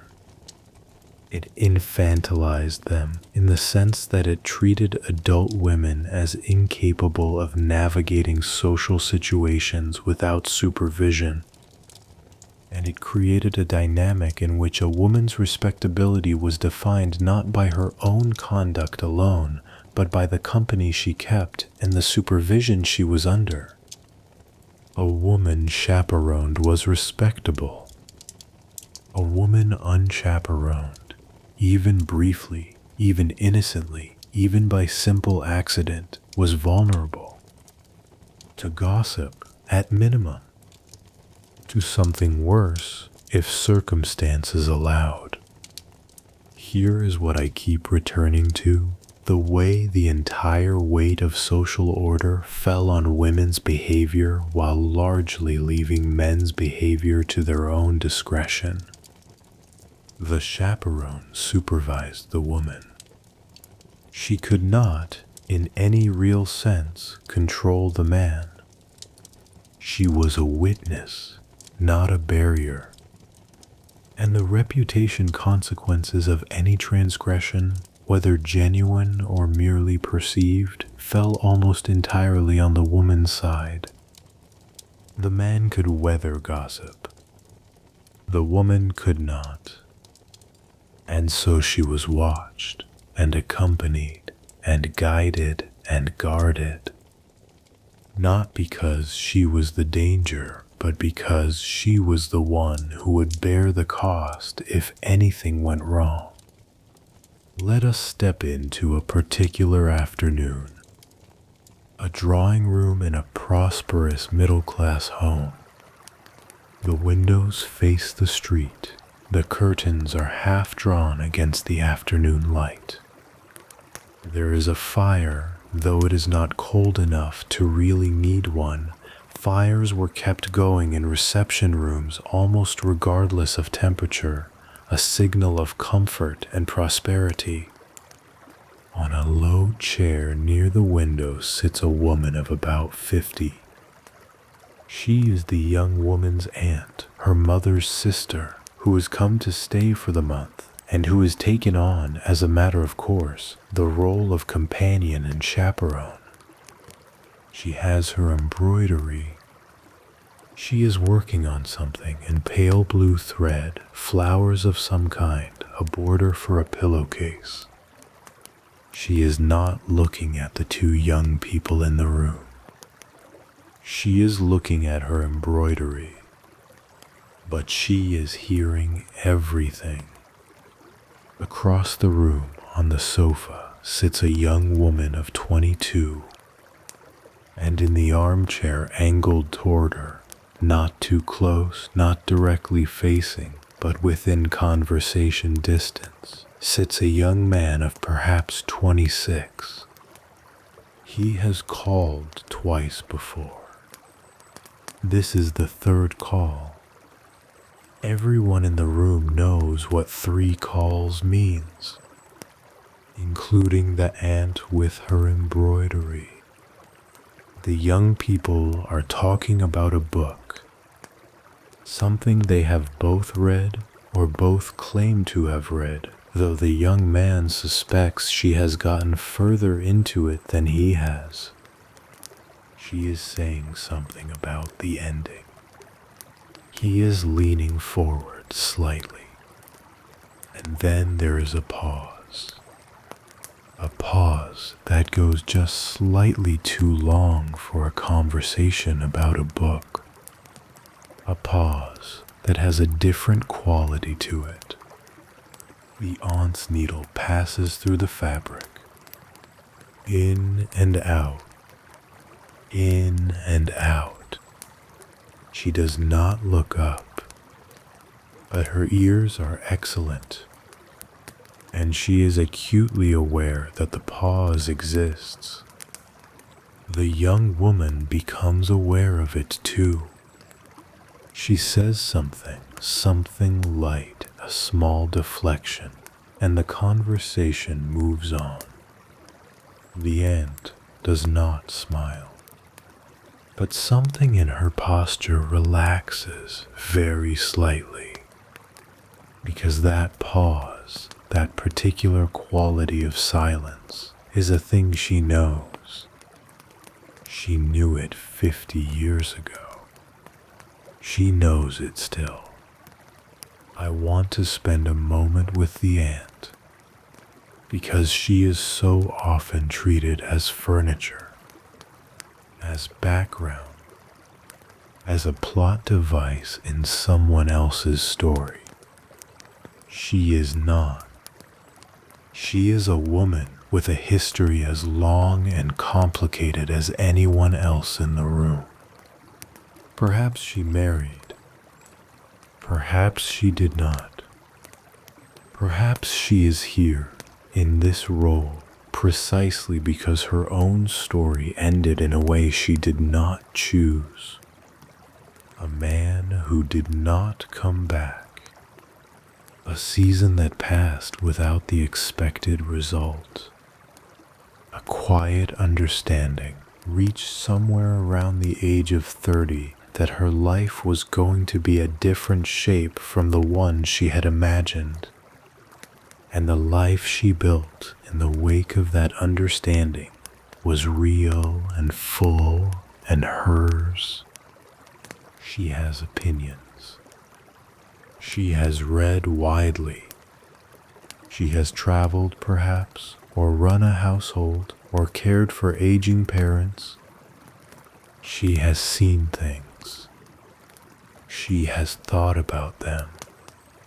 And she sits now in the corner of this drawing room with all of that invisible behind her composed expression, watching two young people navigate the beginning of something she understands from the inside. She is not indifferent. She is perhaps the most feeling person in the room. She simply has no role to play that allows her to show it. And so she does her embroidery, and she listens, and she gives them, in the pauses, just a little more room than strictly necessary, because she remembers what it was like to need that room, and she knows that she has the power to grant it or withhold it, and she chooses quietly, wisely to grant it. Just a little. This is one of the most human aspects of the chaperone system that rarely gets discussed. The ways in which individual chaperones exercise their own discretion. The ways in which the gap between the letter of the rule and the spirit of it was managed by real women making real judgments in real room. Not all chaperones were strict. Not all of them counted every minute of a call or positioned themselves between the young people like a piece of furniture with opinions. Some of them understood from experience, from sympathy, from the simple human knowledge of what desire and longing feel like, that the point was not to prevent all feeling, The point was to ensure that feeling did not cost either person their reputation. And within that mandate, there was more room than the rule books suggested. A chaperone who happened to become deeply absorbed in her embroidery at a particular moment. One who stepped out to speak to the housekeeper at a time that was perhaps not entirely accidental. One who placed herself at the far end of the garden rather than the near end during a walk. One who, when the young man was leaving, found herself detained in the hallway for a moment, leaving the young woman alone in the doorway for a fraction longer than was strictly proper. These were not failures of the system. They were the system as it actually worked. As it had to work, if it was going to coexist with human beings who had feelings. Small mercies, small spaces, small gifts of time. And the two young people in the room, they knew perfectly well that the chaperone's apparent absorption in her embroidery was not always genuine. They knew that the third person's presence was a fact of their lives that they had to navigate, not simply endure. And so they became experts in navigation, in finding the legitimate cracks in the system through which something real could pass. A book returned with a page folded down, not at a meaningful passage necessarily, but at a passage that might, to the right reader, suggest a meaning. A musical performance during which a four-handed piece was proposed, which meant sitting together on the piano bench, technically supervised, technically proper, but close. Very close. A walk in the garden in which the chaperone fell slightly behind, as was possible without anyone losing sight of the proprieties, and in which those few yards of distance were enough for a sentence or two that would not have been said indoors. Are you well? I have been thinking about our last conversation. You said something last week that I have not been able to stop thinking about. Small sentences, brief windows, and then the chaperone's footsteps were closer again, and the conversation returned to safer ground. But the small sentence had been said, and the person who received it would carry it all the way home, and probably for several days after that. There is a particular dynamic that emerged in the Victorian system that I find almost paradoxical when you first encounter it.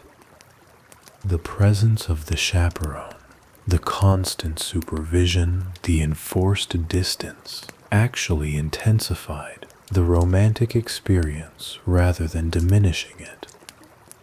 This seems counterintuitive, but think about it from the inside. When every moment of proximity is circumscribed, when the rules define exactly how close you may stand, how long you may speak, how much of yourself you may reveal, when the simplest things, a private word, a moment alone, a touch of the hand, have to be earned, negotiated, stolen in the margins of the approved choreography, then those things become enormous. A moment alone becomes charged with everything that has been accumulating over weeks of supervised calls and chaperoned walks and careful, overheard conversation. It becomes the moment where the real thing can happen, where the performance can pause just briefly and two people can look at each other without the third presence between them, even if it lasts only 30 seconds. even if all they do is stand there and look, even if nothing is said at all.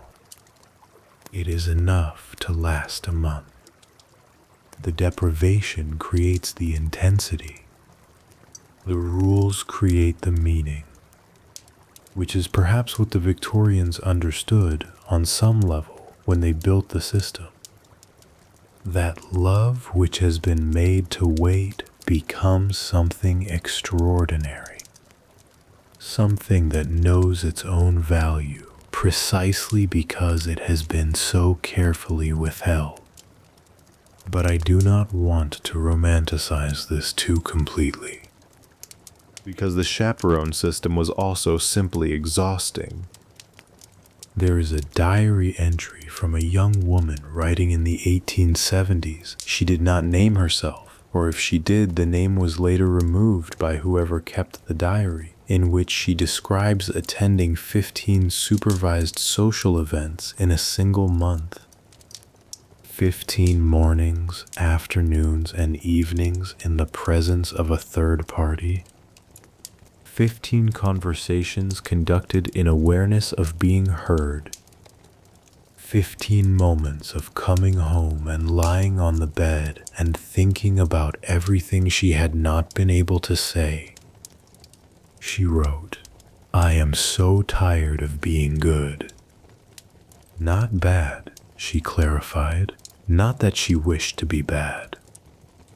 Only that she wished, just for an hour, to simply be, to sit in a room with someone she cared for and talk without performing, without measuring every sentence, without the constant awareness of how she appeared.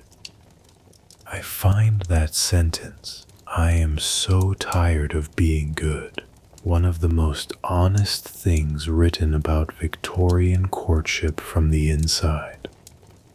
Because goodness in this context was not a moral failing. It was a performance. And like all performances, it was tiring. It demanded resources. It left you, at the end of the day, emptied of something you couldn't quite name. And lying on your bed, you tried to fill it back up with memory, with imagination, with the things you would have said if there had been no one else in the room. The chaperone system began to loosen very gradually in the latter part of the Victorian era. By the 1880s and 1890s, some middle-class families were somewhat less rigid about enforcement. The bicycle, that great symbol of late Victorian female freedom, allowed women to move through the world in ways that previous generations could not, in ways that outpaced the chaperone's ability to accompany. A woman on a bicycle could not easily be followed on foot. She was briefly alone, moving through the world under her own power. This was not a small thing. It was a shift in the architecture of daily life, and with it came a corresponding shift in the architecture of courtship. Not a revolution, not an overnight abandonment of the system, but a gradual recognition that something was changing, that the world was slowly reorganizing itself around a new understanding of what women could do and where they could go and who they needed to have beside them in order to do it safely. The chaperone did not disappear, but she stepped back just a little from the absolute center of the frame. And in the space she left, two people could finally, tentatively stand closer together, could have a conversation that was not being heard by anyone else, could look at each other in the ordinary way that ordinary people look at each other, without performing, without measuring, without the weight of the whole social world pressing down on every syllable. Just two people in a room or on a road or in the late afternoon light of a garden, figuring out at last what they wanted to say. And sometimes in the quiet space that the chaperone's slight withdrawal created, what they wanted to say was the most important sentence of the whole long story. The one that had been building for months. The one that the letters and the flowers and the dances and the supervised conversations had all been circling around, approaching, retreating from, drawing closer to. The one that changed everything. We are almost there. One more room to enter. One more door to open. And on the other side of it, finally, the answer. The one that some of them had been waiting for all along. And the one that some of them never quite received. Both deserve to be told. Both are part of this story. Come with me to the last chapter. We are nearly at the end of the evening, and the most important moment is still ahead. Think for a moment about waiting. Not the impatient kind, not the tapping foot, the checking of the clock, the irritation of delay. The other kind. The kind that has settled in. The kind that has become, after enough months, woven into the fabric of daily life. The kind where you have stopped asking yourself when, exactly, because the asking has worn itself smooth and given way to something quieter. A low-level attention. A listening. A readiness you carry so constantly that you almost forget it is there. Until the moment it ends. Until the moment the thing you have been waiting for actually arrives. And then you understand all at once what waiting actually is. It is not absence. It is preparation. It is the long, slow building of capacity for a feeling, so that when the feeling comes, you are large enough to hold it. Victorian courtship was, in many ways, an education in waiting. It trained people, through its rules, its supervision, its measured pace, to wait, to be patient, to sustain hope across weeks and months of indirect signals and supervised conversations and flowers sent and received and interpreted and answered. All of it moving slowly toward a single moment. The moment when the question was asked and the answer was given. Tonight we arrive at that moment, at the proposal, at what happened when, after all the waiting and the hoping and the careful navigation, one person finally turned to another and said the thing that had been building all along. But before we get to the proposal itself, we need to talk about what happened just before it. Because the Victorian proposal did not begin with two people in a garden. It began, in most cases, with a man and another man. Specifically with the man and the woman's father, or in some cases her guardian, or if neither was available or applicable, the senior male figure of the household. Before a man could formally propose to a woman, before he could even approach the subject with her directly, he was expected to request the father's permission to do so. This was not optional. It was not a charming formality. It was the required first step, and it was in its own way an act of considerable courage. Because asking a father for permission to court his daughter was a public declaration of intent. It removed all ambiguity. It committed the man to a course of action that could not be easily retreated from without loss of face. And it subjected his situation, his income, his family background, his prospects and character to direct evaluation by a man whose entire purpose in that conversation was to protect his daughter's interests. The father might say yes immediately. He might say yes with conditions. He might ask for time to consider. He might say no. And if he said no, firmly, with reasons, the whole thing was, in principle, over. The man had no legitimate path forward. The woman might not even be told of the approach.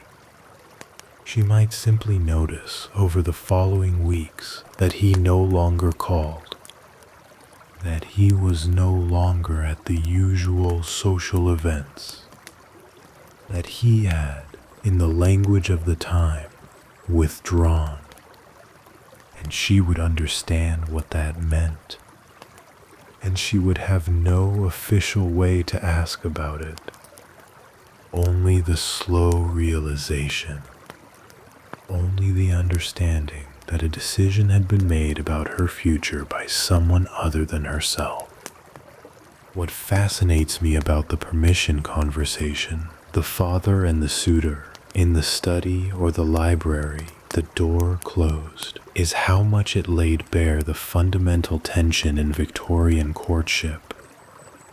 On one side, the idealized narrative of love freely chosen, two hearts drawn together, a romantic attachment, a meeting of minds and characters, a modern love that the Victorians genuinely believed in and genuinely celebrated.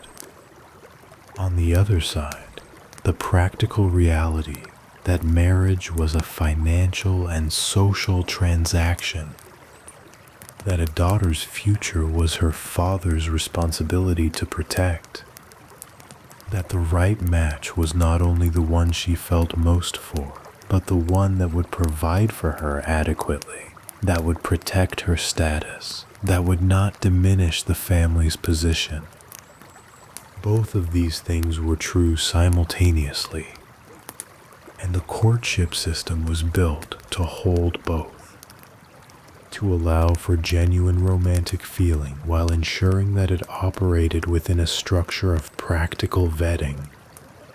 Love was real, but it was also managed, and the father's permission was the point at which the management made itself visible. If the father said yes, and in many cases, by the time a man asked, the family had already formed a favorable view of him through all those calls and supervised meetings, then the path to the proposal itself was open. And the proposal, when it came, could take many forms. In the popular imagination, the Victorian proposal is a kneeling man in a drawing room, a ring produced from a pocket, a short and eloquent speech. The reality was considerably more varied.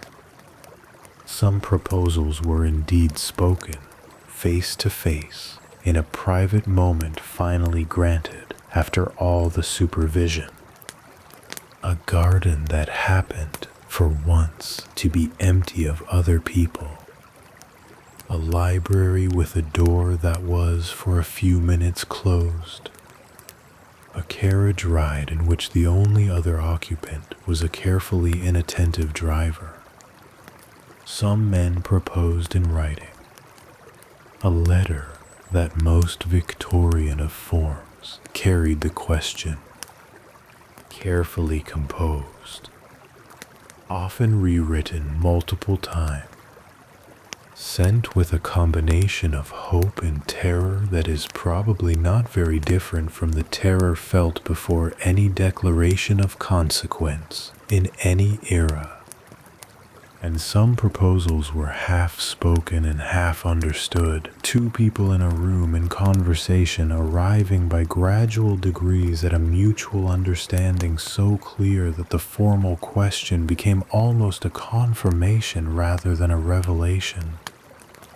By the time he asked, she had known for 2 weeks that he was going to, and she had known for the same 2 weeks what she was going to say. But the asking still mattered. The words still mattered, because they made it real. They moved it from the internal world, where it had lived for so long, in letters and hopes and flowers and supervised afternoons, out into the shared world between two people, where it could be witnessed, where it could begin. But the proposal was not always accepted, and Victorian women, despite everything we have said about their social and financial dependence on marriage, did refuse. They refused more often than popular imagination might suggest, because the etiquette of the period, while strongly encouraging women toward marriage, also contained a genuine principle. Consent was required. A woman who was pressured into a marriage she did not want was considered, by the standards of the time, to have been wronged. The ideal was not compliance. The ideal was willing consent, freely and sincerely given, which meant that refusal was, at least in theory, always possible. And in practice, women exercised it. They refused men their families liked. They refused men of excellent prospects who simply did not move them. They refused men they had agreed to see repeatedly, who had passed all the social tests, who had done everything right, and still received a no, because something was missing. The feeling, the particular quality of feeling that made the rest of the life imaginable. Victorian women wrote about this with remarkable clarity. One woman, turning down a proposal in 1868, described the man in her journal as excellent in every particular, and added, "But I cannot make my heart agree with my judgment, and it would be wrong of both of us to proceed on judgment alone. I cannot make my heart agree with my judgment." That sentence belongs to any era. It is the most human of refusals, and it tells you something important, that even within all the social pressure, all the financial reality, all the reasons to say yes to a good prospect, there were women who held to a standard of feeling, who would not be talked into love, who knew the difference between what made sense and what they actually wanted, and who chose, at considerable personal cost, to hold out for the latter. Now let us talk about what happened when the answer was yes. The engagement. Because in Victorian England, the engagement was not merely a private commitment between two people. It was a social event, a public announcement, a change of status, of identity, of everything. The moment a woman became engaged, her world shifted. She was no longer Miss. She was not yet Mrs. She was something in between, promised, committed, on her way to becoming someone's wife. And the rules that had governed her life for the preceding months and years relaxed suddenly and almost shockingly. She was allowed, for the first time, to be alone with her fiancé. Not completely, not at length, not in ways that would still have attracted gossip, but alone in a way she had never been allowed before. They could sit together in the garden without a chaperone standing 10 paces away. They could take a walk and speak freely. They could hold hands. She could let him see her without the social performance fully assembled. She could be tired or anxious or uncertain. She could ask him things she had wanted to ask for months.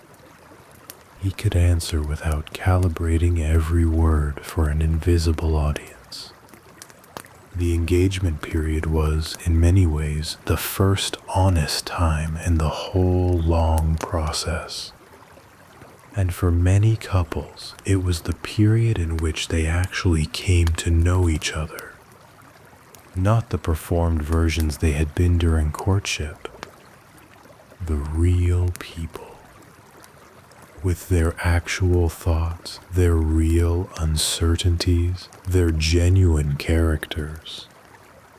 What a strange and beautiful thing to spend months constructing the most careful, considered, supervised beginning.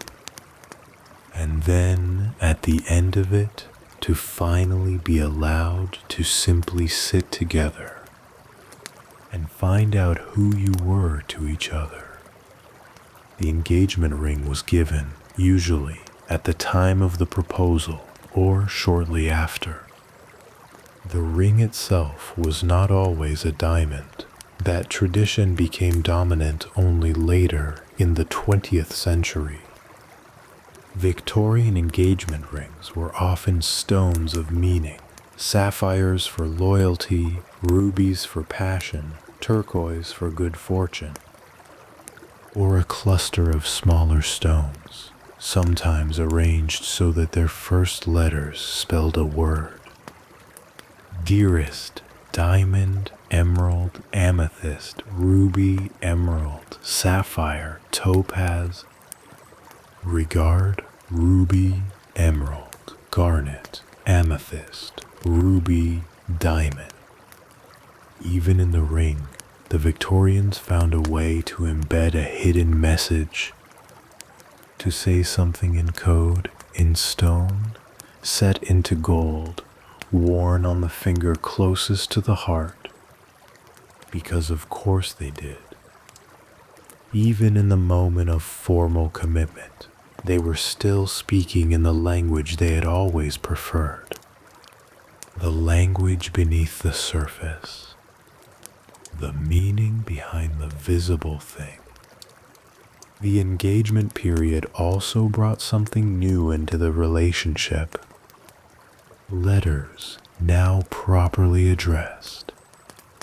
No longer dear miss, but my dearest, or your own, or whatever private names had developed between them in the weeks since the proposal. The language of the letters shifted. It opened, because the permission to be known had been given, because the future had been decided, because the thing they had been circling for so long was now named and committed to and real. Some of the most extraordinary love letters in the English language were written during Victorian engagement periods. Letters between two people who had finally been given permission to say what they meant. Robert Browning and Elizabeth Barrett wrote to each other 600 times in the 20 months before they married in secret in 1846. 600 letters. In fact, their letters came first. They had never met in person before the correspondence began. And the letters, the real ones, the unguarded ones, are some of the most alive and tender and urgent documents I have ever read. Because they were written by people who had finally, after all the rules and all the distance and all the careful social management, been allowed to simply feel. And who felt, apparently, with extraordinary intensity.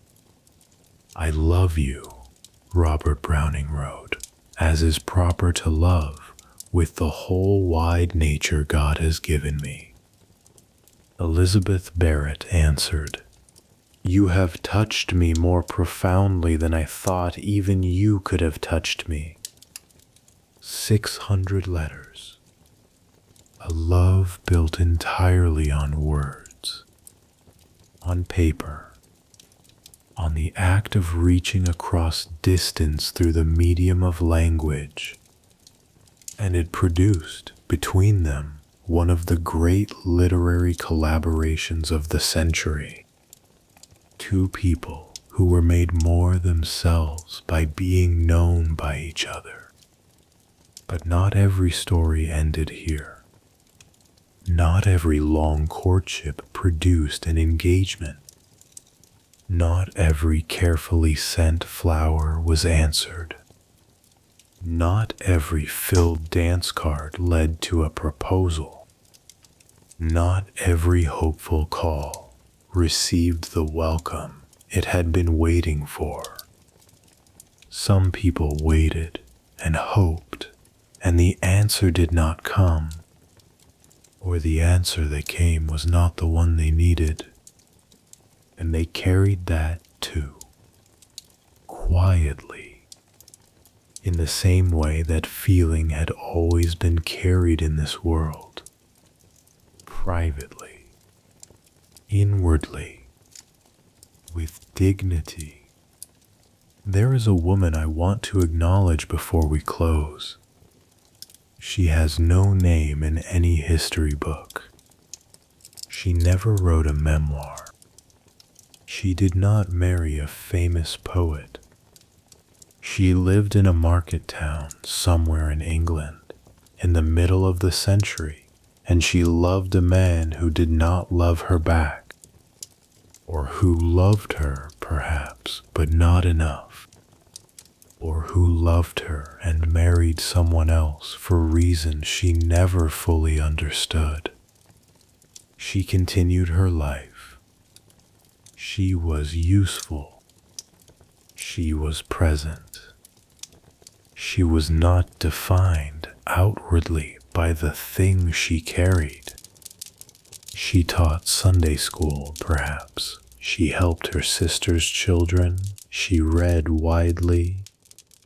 She had opinions. She had a life. And somewhere in her room, in a box or a drawer, or between the pages of a book she had not opened in years, there was a pressed flower, or a letter never sent, or nothing at all. Just the memory, worn smooth by time, of a feeling she had once had. Real and hers and worth having. Even if it went nowhere, even if it ended here, it was still a love story. The Victorians knew this. They lived, many of them, inside this knowledge. That love did not have to arrive, or be returned, or be completed to be real. It only had to be felt, and they felt it enormously. In the language of flowers and the angle of a fan and the distance kept in a supervised room and the weight of a letter that arrived and the silence when one did not. They felt it in all the elaborate, exquisite, maddening, beautiful ways that their world allowed, and in the private ways their world did not allow but could not prevent, because feeling does not wait for permission. It moves through the cracks. It finds the margins.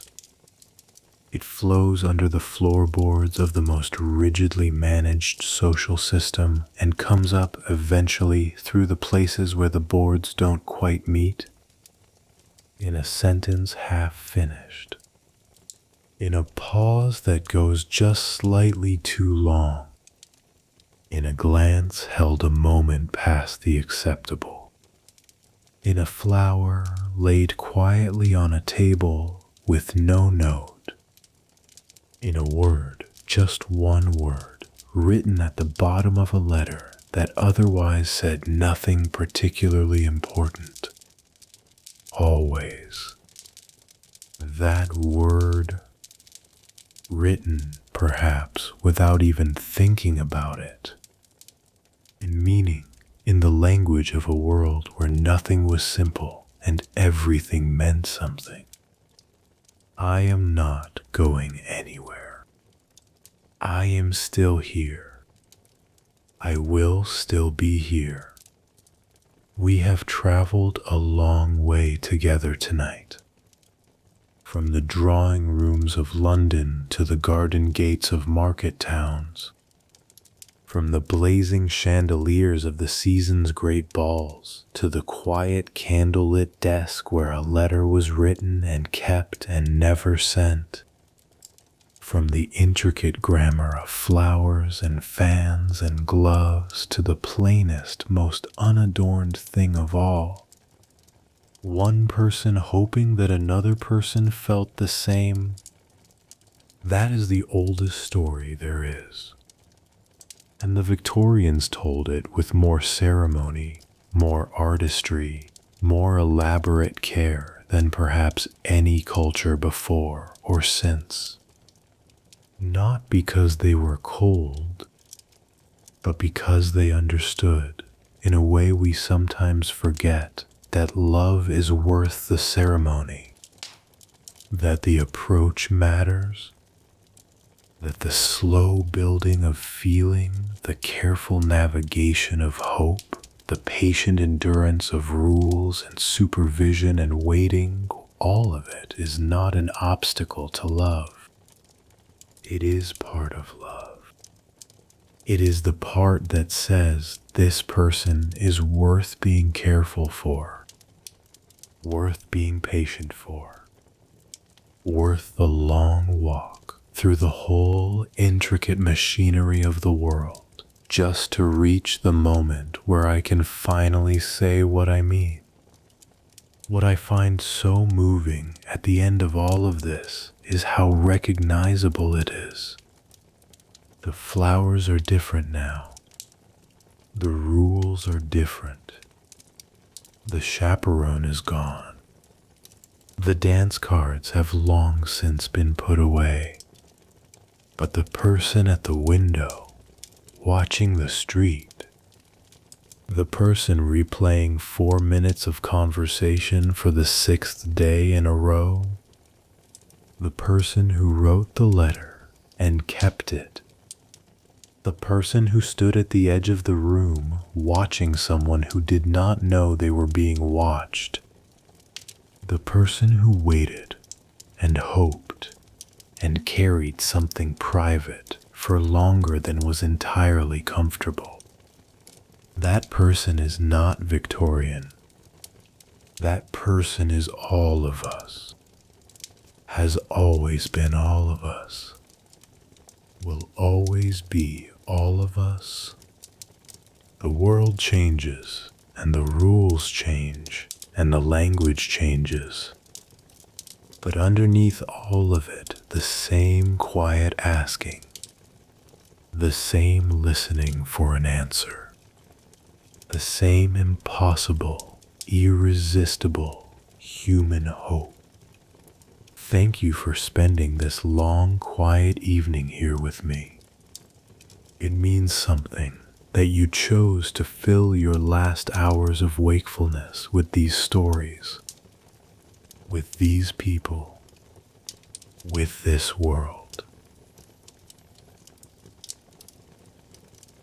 If tonight moved something in you, if you found yourself thinking about these rooms, these letters, these long ago hearts, I would love to hear from you in the comments.